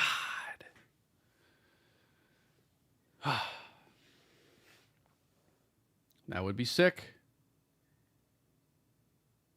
At the very least, the Switch 2 is only a year old, so at least we'll have physical media on the Switch 2 going forward, and at least that makes it the newest device that supports physical media, a 2025 system. Cartridge-based, too, so the data, As long as it's complete on cart, doesn't even have to be saved to internal storage. You can just pop it in and play. I am sick that the Halo 1 remake doesn't have a disc or a physical manual. They remade the manual, but digital only. So is it going to be like a code in the box situation, or like a disc with like 10 meg on it? I've been a PlayStation guy since I was little. I'd switch in a heartbeat. I have all the systems. I've mostly been a PlayStation guy, but my loyalty only goes as far as the physical media goes. I'm not a PlayStation brand fan. I'm a PlayStation, I'm a fan of the games and the stuff I grew up playing, and I'm a fan of, the physical format that they've come in.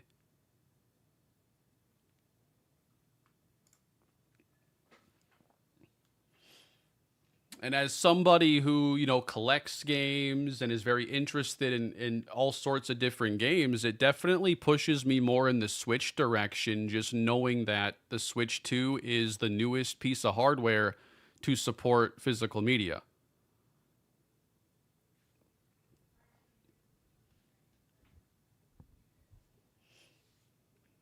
I try to buy most of my games physically. I don't buy all of them, like CFB and Madden. I'm not, because it's what I do here for, this is my career. I make content and everything, and I want to play, one, immediately. Two, I don't really want to swap discs on this stuff because I'm going in and out of these games hundreds of times a year. So I'll take the digital convenience when it comes to this and multiplayer games. But everything else, if I'm going to spend $70 on a game that's not for making content, I want to receive a $70 item. I want to exchange money for something that is worth that money, not just the ability to play something. If I didn't like the game, I could sell it. If I did like the game, I could borrow it to a friend. Have to get some friends for that. So yeah, that news dropping yesterday was definitely blindsiding. I mean, the timing shows you that they were just like, we're going to get out in front of this 18 months, year and a half, beginning of 2028, no more physical disc production.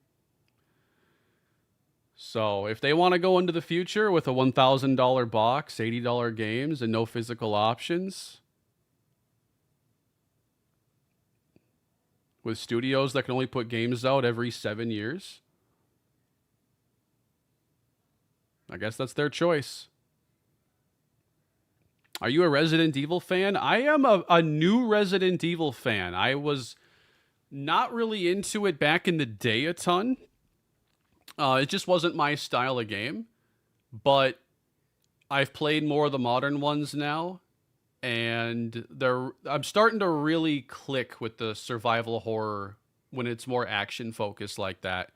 So, a couple months ago, I played through Resident Evil 7 for the first time. A couple years ago, I played through Resident Evil 2. I've played Resident Evil 3.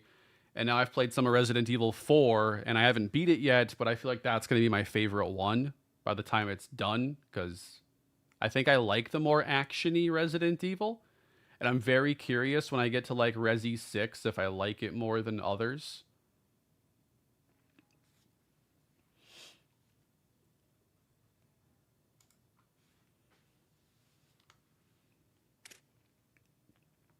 So here's the backup quarterback, Scotty Fox. 82 speed. Max Brown has 82. He's a senior. So you've got really Scotty Fox as the backup. Sophomore like Hawkins, though, so they overlap with their timelines and everything. RE6 is not a good game. Yeah, I've never heard anything good about RE6. But I'm kind of like, in a sick way, drawn to the games where it's like, people say, that's not a bad game, but it's a bad Resident Evil game. I'm very interested in those because it's usually games that are like dirt cheap. attached to franchises that I'm not like emotionally attached to, and so I can just like, you know, I know what it's like to have a game come out in a series that deviates and you don't like it because of the changes it made. For me, big one was SOCOM 4. I was a big SOCOM player back in the day, SOCOM 1, 2, and 3. And then SOCOM 4 tried to be more modern, more COD-like. And, you know, maybe it was a fine third-person shooter, but it wasn't a fine SOCOM game. And a lot of franchises have had that game. And I'm kind of interested in trying them out.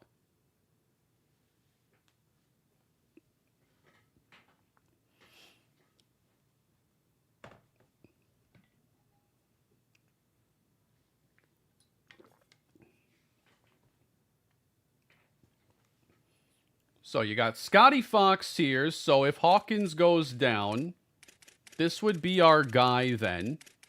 Some running skills in there. What's the throw power? 83. All right. Corbin Carroll batting 129 since I traded for him in fantasy baseball. Perfect timing. I'm just going to switch to PC. I always bought digital. My main issue is how companies can just be, oh, you don't have this game anymore and take it from you. Yeah, on PC, you have a lot more choice and competition. Generally, people like dealing with Steam, but you have other options. And, you know, competition's good. Like, I don't think people generally like Epic in their launcher, but at least it's another storefront. Because, you know, part of PlayStation's decision making here, it's what happens when a landscape is one-sided. When Xbox is in this weakened state, it allows Sony to get cocky and to make decisions they may not make if the market share was more split. That's why, you know, we should want a very strong Xbox, a strong Nintendo, a strong PlayStation, because we want them fighting over us.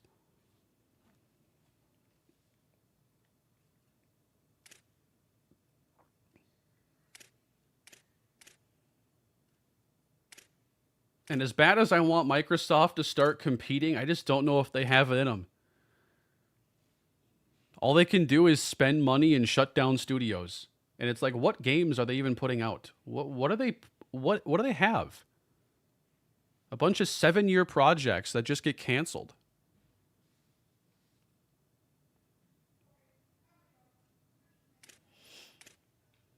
Senior, junior, senior, junior. So, yeah, Francis is definitely the guy I want to get going in this offense. 57 awareness. Manufacture touch guy. You know, he's going to be probably gadget player number 1. Yeah, GOG, I don't really do a lot of gaming on PC, but I would definitely consider getting some games on there. The ones that maybe are important to me and I want more of a semblance of ownership of because of the lack of DRM. And I'm really happy that there's a digital storefront that does that much, at least.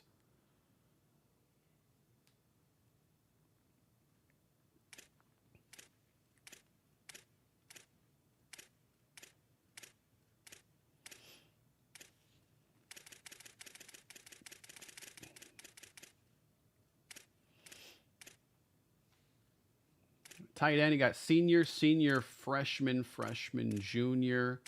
Freshman with 80 speed, 63 awareness. Sam Hamilton, 6'4", 235. See, here's a freshman with a proper, like, college tight end build. How come when I'm recruiting in, like, last year's game, I get all these 195-pounders? 195-pound tight end? Sure, in 10th grade, maybe. Playing JV. What do you think about CFB on PC with access to mods? I think in a couple of months you're going to see some cool stuff. For sure. If, you know, Revamped is any indication of what the community will do, then yeah, I think you're going to see a really good game. A lot of really cool mods with it. I'm playing on PS5. I'm playing digitally on the PS5, just the way Sony wants.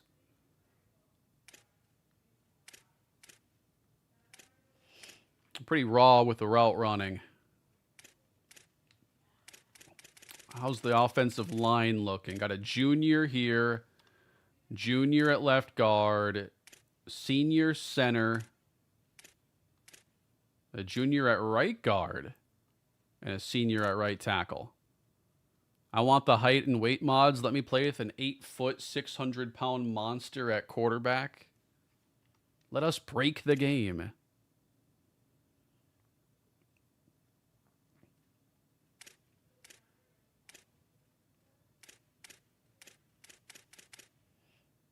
But you aren't playing cut, so not how EA wants. How many of y'all like Ultimate Team these days?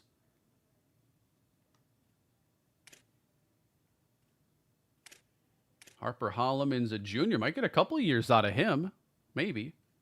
Can't see deal breakers on this spot or anything. Kane, do you use a camera to record? I use an Elgato HD60S Plus. It is not the newest capture card. It's probably a couple or 3 generations old. Allows me to... I can play... I'm playing the game in 4K 60, but capturing in 1080 60. So I think it was like the next generation of the capture card that let you capture in 4K. But like, I don't think there's really a need to do 4K content on YouTube.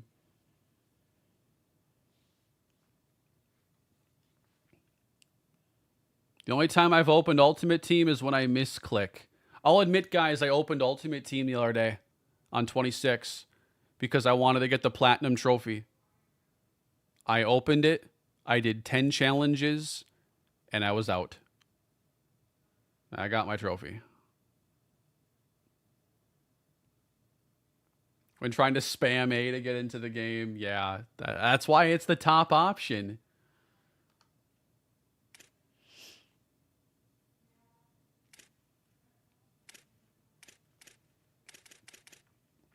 If I were to, they got you, you're bought in now. Honestly, if I had to pick any of the ones to get into, I'd probably pick like Diamond Dynasty, but I'm always hearing that like they're really not user friendly and there's a bunch of bad stuff in there. But just like, I don't know, Diamond Dynasty as far as a collecting mode and like, I don't know, it just looks more interesting than the football ones to me. Taylor Brown at freshman. So we got a young defensive tackle here. 76 strength. Are we getting a pass rusher out of him then? 82 pursuit. 82 power move. Okay. Okay. When you do color correction, do you do it in editing or within your Elgato? So I might have a couple of settings adjusted on both ends.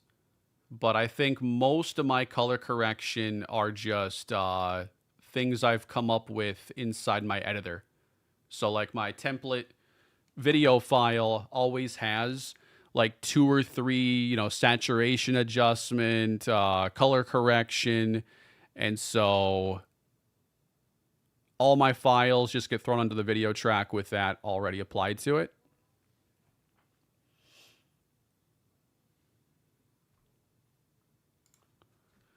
Please tell me you can turn off the clicking in the menus. There is a menu sound effects setting that you could dial down to 0. It's in audio.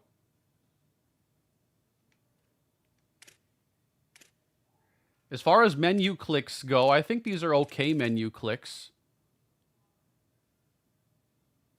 I honestly think CFB has overtaken MLB The Show as best overall sports sim game. I've had some pretty good times on like CFB 26 that I think are pretty close in like sim quality. I do enjoy MLB though. There's no such thing as a good menu click. I disagree. The Switch base operating system clips, the clicks on the Switch, the sound effects, those are like sometimes more fun than playing a game. Just scroll through the Switch menu. They got some of the best.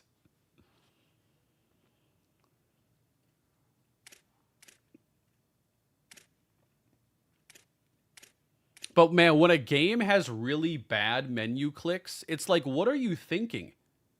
I'm going to have to hit this 7,000 times, and you picked the most annoying sound effect. It's not a decision you should, make without making sure it's the right one. Will you run the no huddle? I think I'm interested in some tempo with this team, and I do want to kind of have some of the real West Virginia DNA and what we end up running here. Yeah, the linebackers, they might have to bring in Reggie Carter as a consultant in this dynasty. Cutter had some plays for us in that game against Minnesota. As far as coverage goes, Daryl Moon, 71 zone as a freshman, 65 overall. And then at will linebacker, nobody in the 70s. So not really athletic, not really a lot of cover talent here. Being that this is 3-3-5, do we have any blitzers?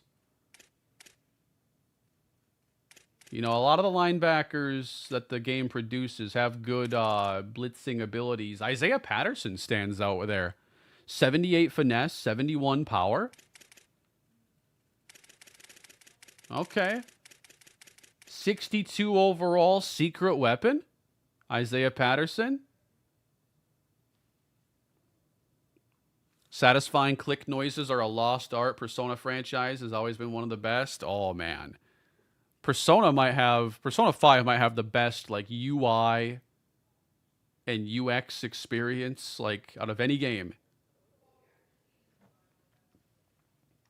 That's probably why Persona 6 is taking so long. They're optimizing the menus and the stylized nature of everything.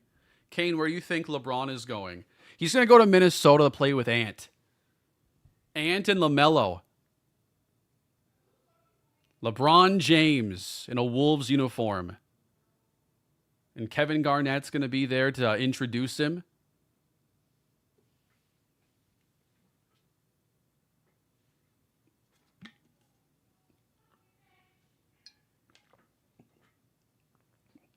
Probably Golden State. Him and Curry.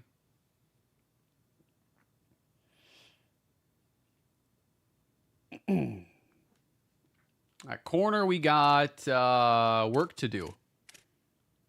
Is how I'd put it.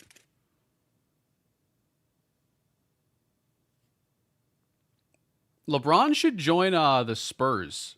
Just a bunch of kids that are half his age.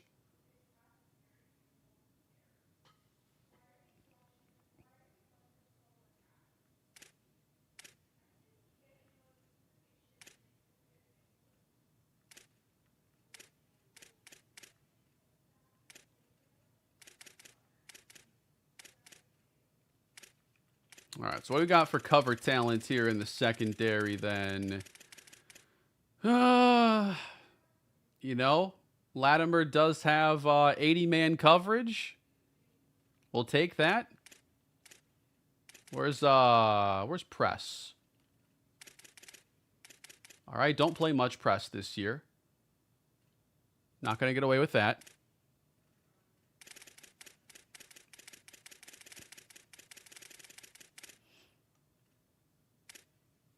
I had people in the comments on yesterday's Twins video talking about the Jaylen Brown, Paul George trade. What do you guys think of that one?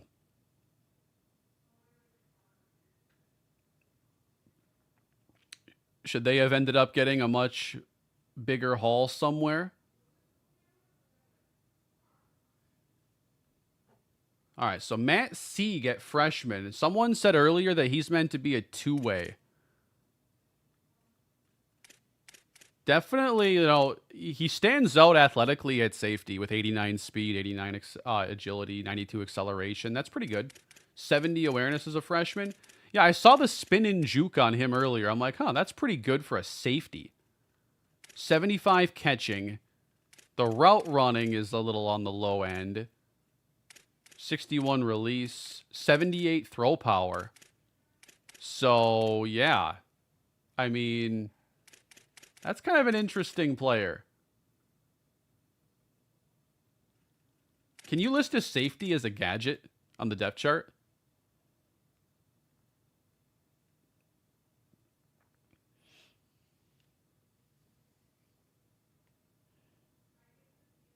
They traded him to a rival that just eliminated them from the playoffs last year. Yeah, that sounds like something you don't want to do.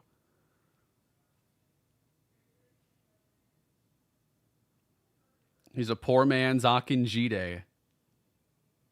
Kind of like that. Trading with a rival that knocked you out.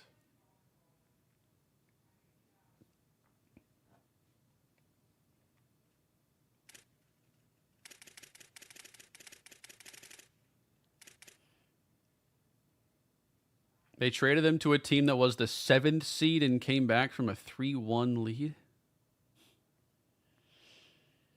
And then Kamari Wilson's the highest rated player on this defense with 87 speed, 87 awareness. I know he has good hit power at 85, 85 zone coverage.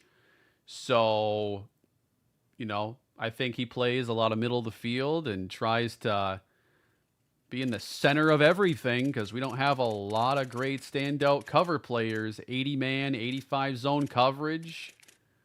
Kamari Wilson. Definitely going to have to make sure I'm using him properly. As a huge Celtics fan, I'm devastated. JB was the first jersey I bought with my own money. It hurts. It seems like buying a jersey for an active player is one of the greatest risks you can take as a sports fan.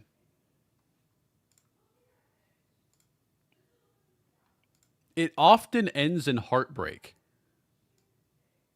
At some point, you just got to be more legend focused, I think. But at the same time, if he's part of a championship team, which they won not that long ago, I mean, that's not that bad. But yeah, that's got to hurt.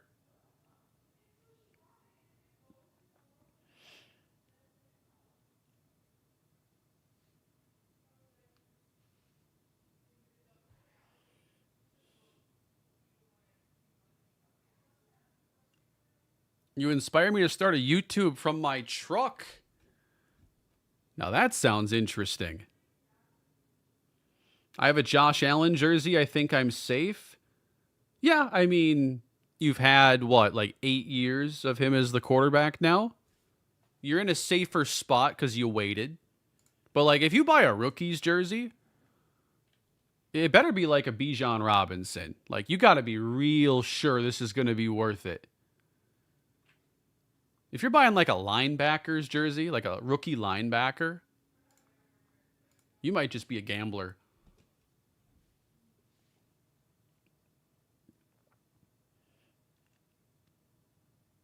Hayden Hurst Bengals jersey. Wow. That might be better than a Hayden Hurst Ravens jersey, though. As an NBA player jersey is definitely unsafe. I know. Like, it feels like anybody is like fair game. If you didn't win the title, like anything could happen. It's such a crazy league in terms of team construction because, like, a team loses and then, you know, you trade one player, one starter, that's 20% of your starting lineup. And it's like teams just move things around and shuffle things so aggressively. I mean, we see it with the Timberwolves even. They just got good. And they started doing the same stuff because they like, oh, we got to move Cat. And then, oh, Julius Randle wasn't good in the playoffs. So now we got to go get a new point guard. And it's like, it's kind of crazy how drastic things can change. And just the risk taking with NBA GMs is on another level. I guess is what you got to do. But it makes me a little uncomfortable thinking about like taking a team that's top 8-ish, you know, pretty consistently competitive and being like, we're going to change, you know, who we run the ball through. We're going to do everything completely different next year.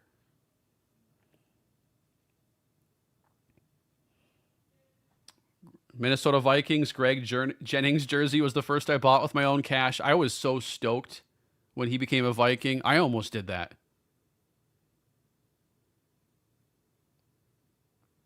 But I haven't bought a jersey in a long time. I don't really have jerseys. Not many.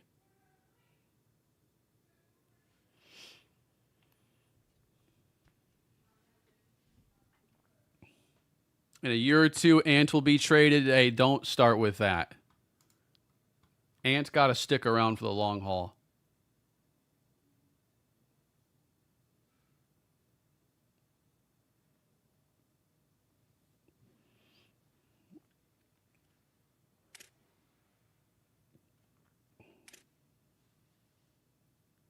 We have a really good punter.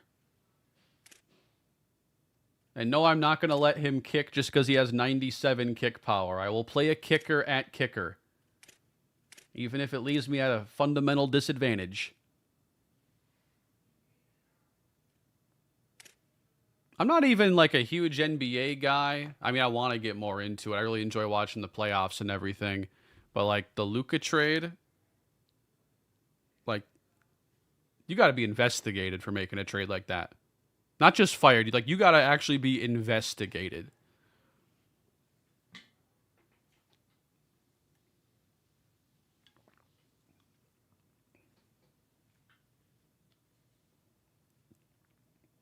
You got to be a secret agent to make a trade like that.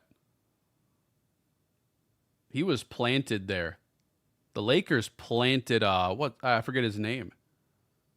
I think he was planted.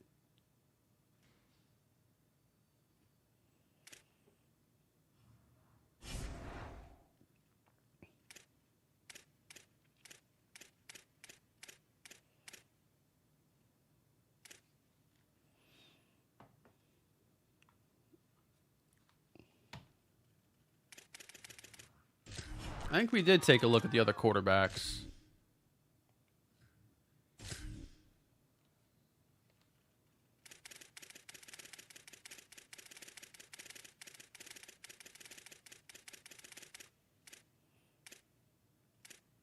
We didn't look at Max Brown. He's the other senior, so I just don't know if he's going to get any looks in this one. But, they do have a pocket passer on here as well. Justin McDonald. 87 throw power. Max Brown is 91. I think I'm definitely going to be looking at the running quarterbacks primarily in this series. Yeah, that throw under pressure is kind of rough. Excited to get started with Michael Hawkins. You got potentially 3 years there. Yeah, I don't know if they have international recruits in the game yet. That's been missing. I used to love, back in like my UTSA Dynasty, we'd always look at, who's from Canada. Remember Andrew Ross, the 6'7" linebacker from Saskatchewan? When am I going to get to do that again? Can I just get like 6'8" linebackers and then quarterbacks won't be able to throw over them? Can I just like, break the trajectory model of the game by getting really tall linebackers? I think that could work.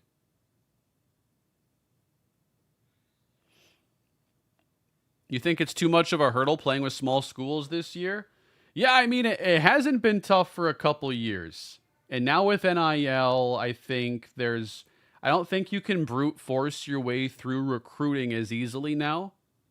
Because NIL is going to be, just so fundamental. I wanted to show you as well, too, like, this is the starting point for West Virginia. Going to revolutionize defense by playing positionless football, just a bunch of tall guys. The Big 12 is the perfect place to capitalize on a never-before-seen defensive strategy like that.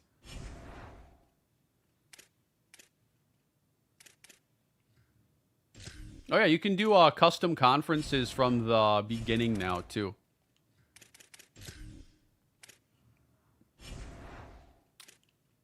So, how many stars is West Virginia? 2.5. That's perfect for this year. 2.5 star. They're impatient. Job difficulty says very high. Do I try doing this dynasty with coach firing on? For the first time?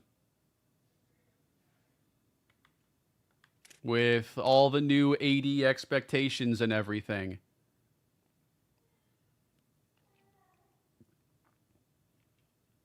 $40.75 budget's nice as a start. Well, we should compare it to everybody that's in the Big 12. You know, Texas Tech is going to have the big boy budget of $69.90. So we're at 4. That means we're under Utah. We're under Tech. We're under K-State. Under Oklahoma State. Way under TCU in that oil money. Iowa State. Like, I think our budget is below average for the conference.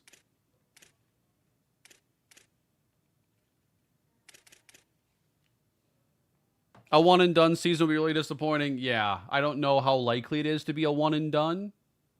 If it was like, we'll evaluate after 3 years, that's one thing. I think that's how it works in like the MLB if you turn it on.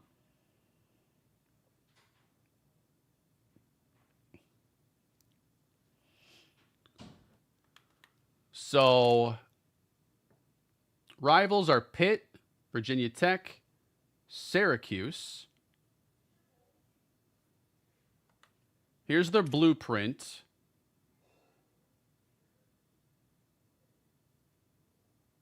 So, their overall budget's $4,075. Does that mean I get to assign the remaining like $1,800? Yeah, I got, it says 2215 unspent is what that means. Okay. Roster NIL's at 960. So if you look at the roster NIL, Texas Tech's at 4,000. We're on more of a playing field with Kansas and Iowa State then. Our NIL spending's a lot lower. I'm feeling even better about this decision.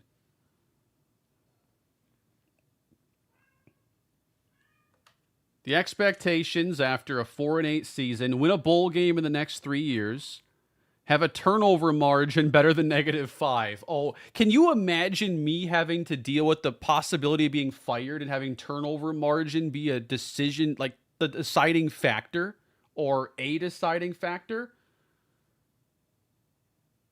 I don't know if I can handle that pressure.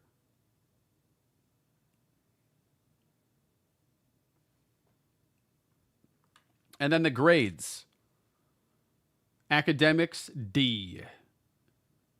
Conference prestige is an A-. Like, everything else is pretty low.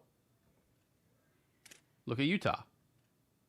UCF's got some pretty good ones.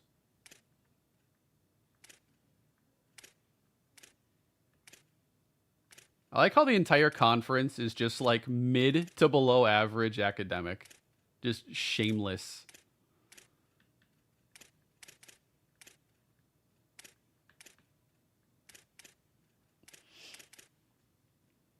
Yeah, we got some work to do.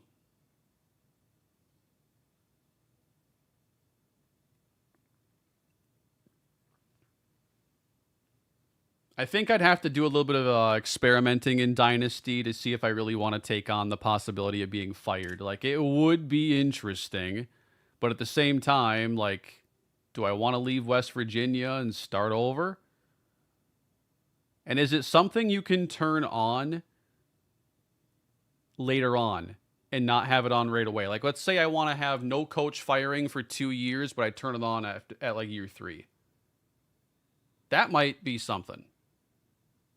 I know in MLB you have to decide right away, and I'm not going to start over somewhere else with those mismanaged CPU teams. There ain't no way you're getting me to take on some of those awful farm systems.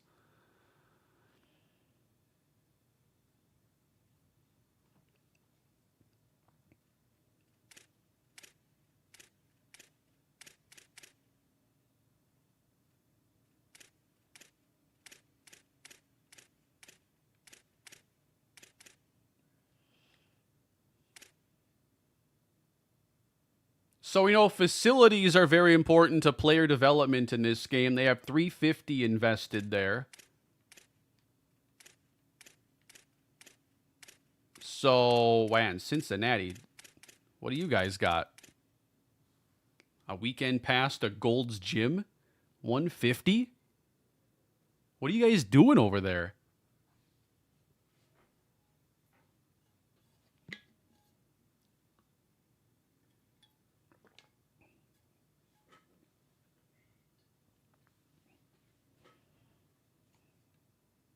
Wait a minute. How come Cincinnati has no NIL?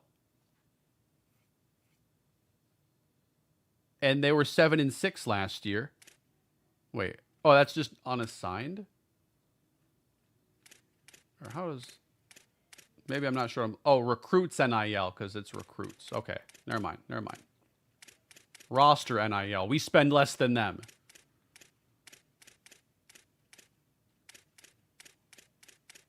We don't have the money. Check the top teams and see the spending in facilities. Let's look at 5 stars. There's only 3 of them. Roster NIL, 4K, almost 5K. 12,500 budget. On the low end, 740. Buffalo 565. Oh no.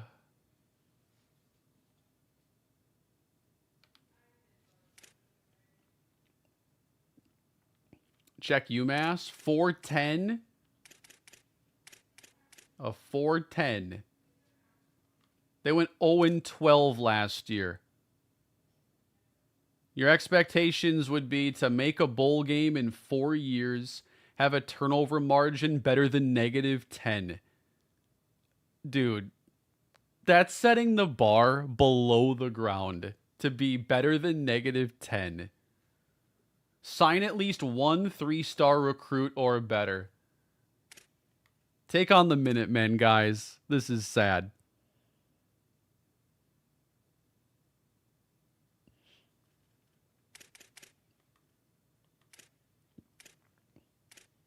That is so funny.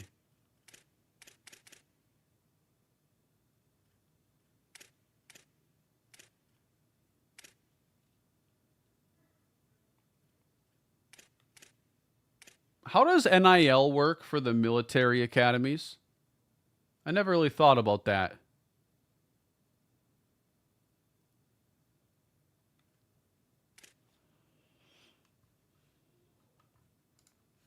I want to see what some of these 0-star rebuilds look like. I might have to actually watch some Dynasty content here.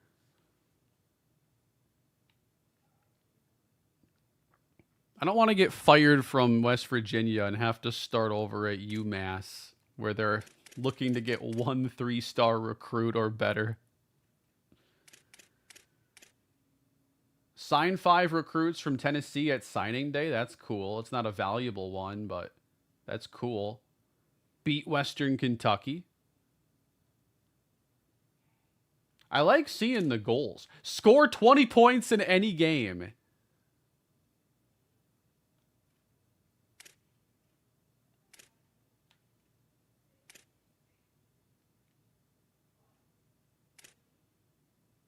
Upgrade to premier facilities in the next 5 years.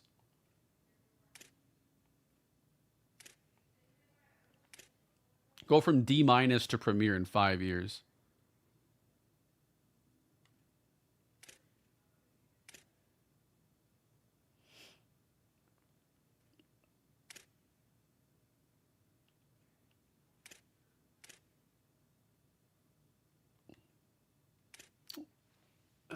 Yeah, I'm excited about these changes. I was looking for something to make it tougher from a small school standpoint, primarily when it came to recruiting, and I think NIL, solves a lot of that.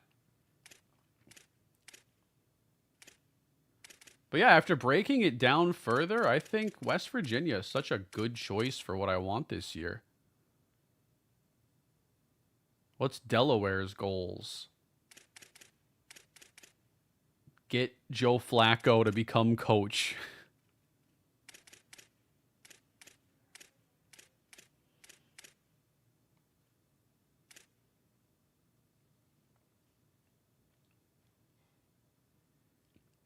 One and 0 in bowls. So their first year in the FBS, they went 7-6 and won a bowl. That's pretty impressive. Delaware's on the come up, guys. Year founded 1743. Really?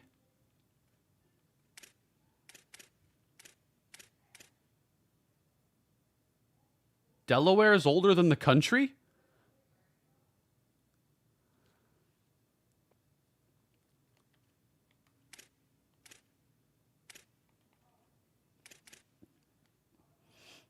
Kane, did you know that the Appalachian Mountains are so old that Saturn didn't have rings when they were formed? I think I looked up once how Saturn rings came to be. Probably about 1 a.m. That's about when you start thinking about Saturn. And why does it have a ring? What is that all about? Can you land on it?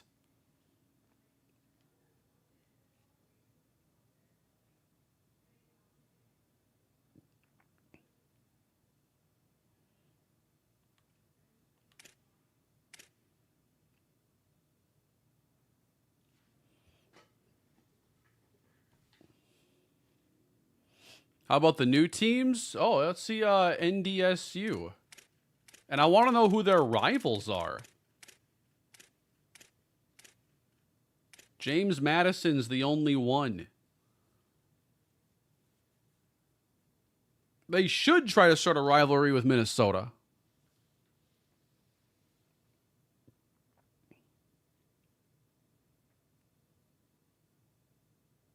Impatient demeanor.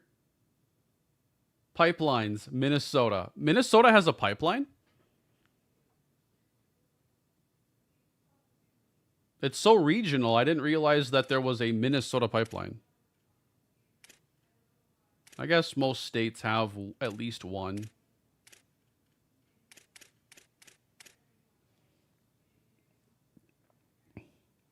More rings than the Vikings? Settle. They've had a lot more time than the Vikings, okay? Saturn is so much older than the Vikings organization. That's not even a fair comparison. The Vikings have only been around for like 66 years. They'll catch up.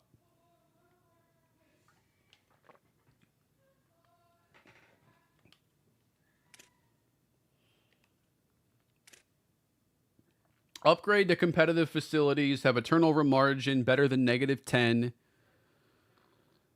Win 25% of your home games this season. Is there a map of all the pipelines? I'd like to see that.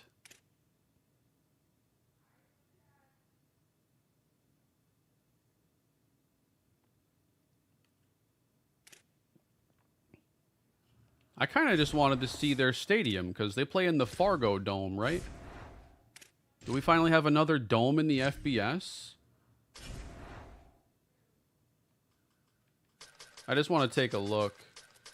Probably going to hop off here soon, but I've had a good time just hanging out. You know, they dropped the game in the afternoon, so I knew I wasn't going to really work on a video for this today, but I knew we could have some fun.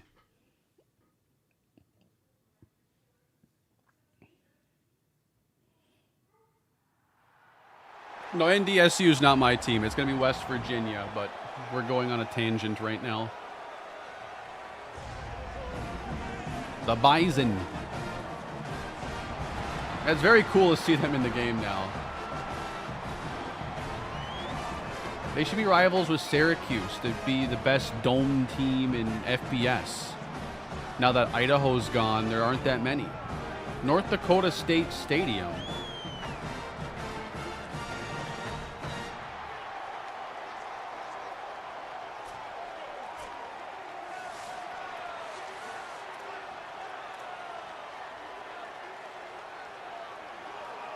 Yeah, I just wanted to see.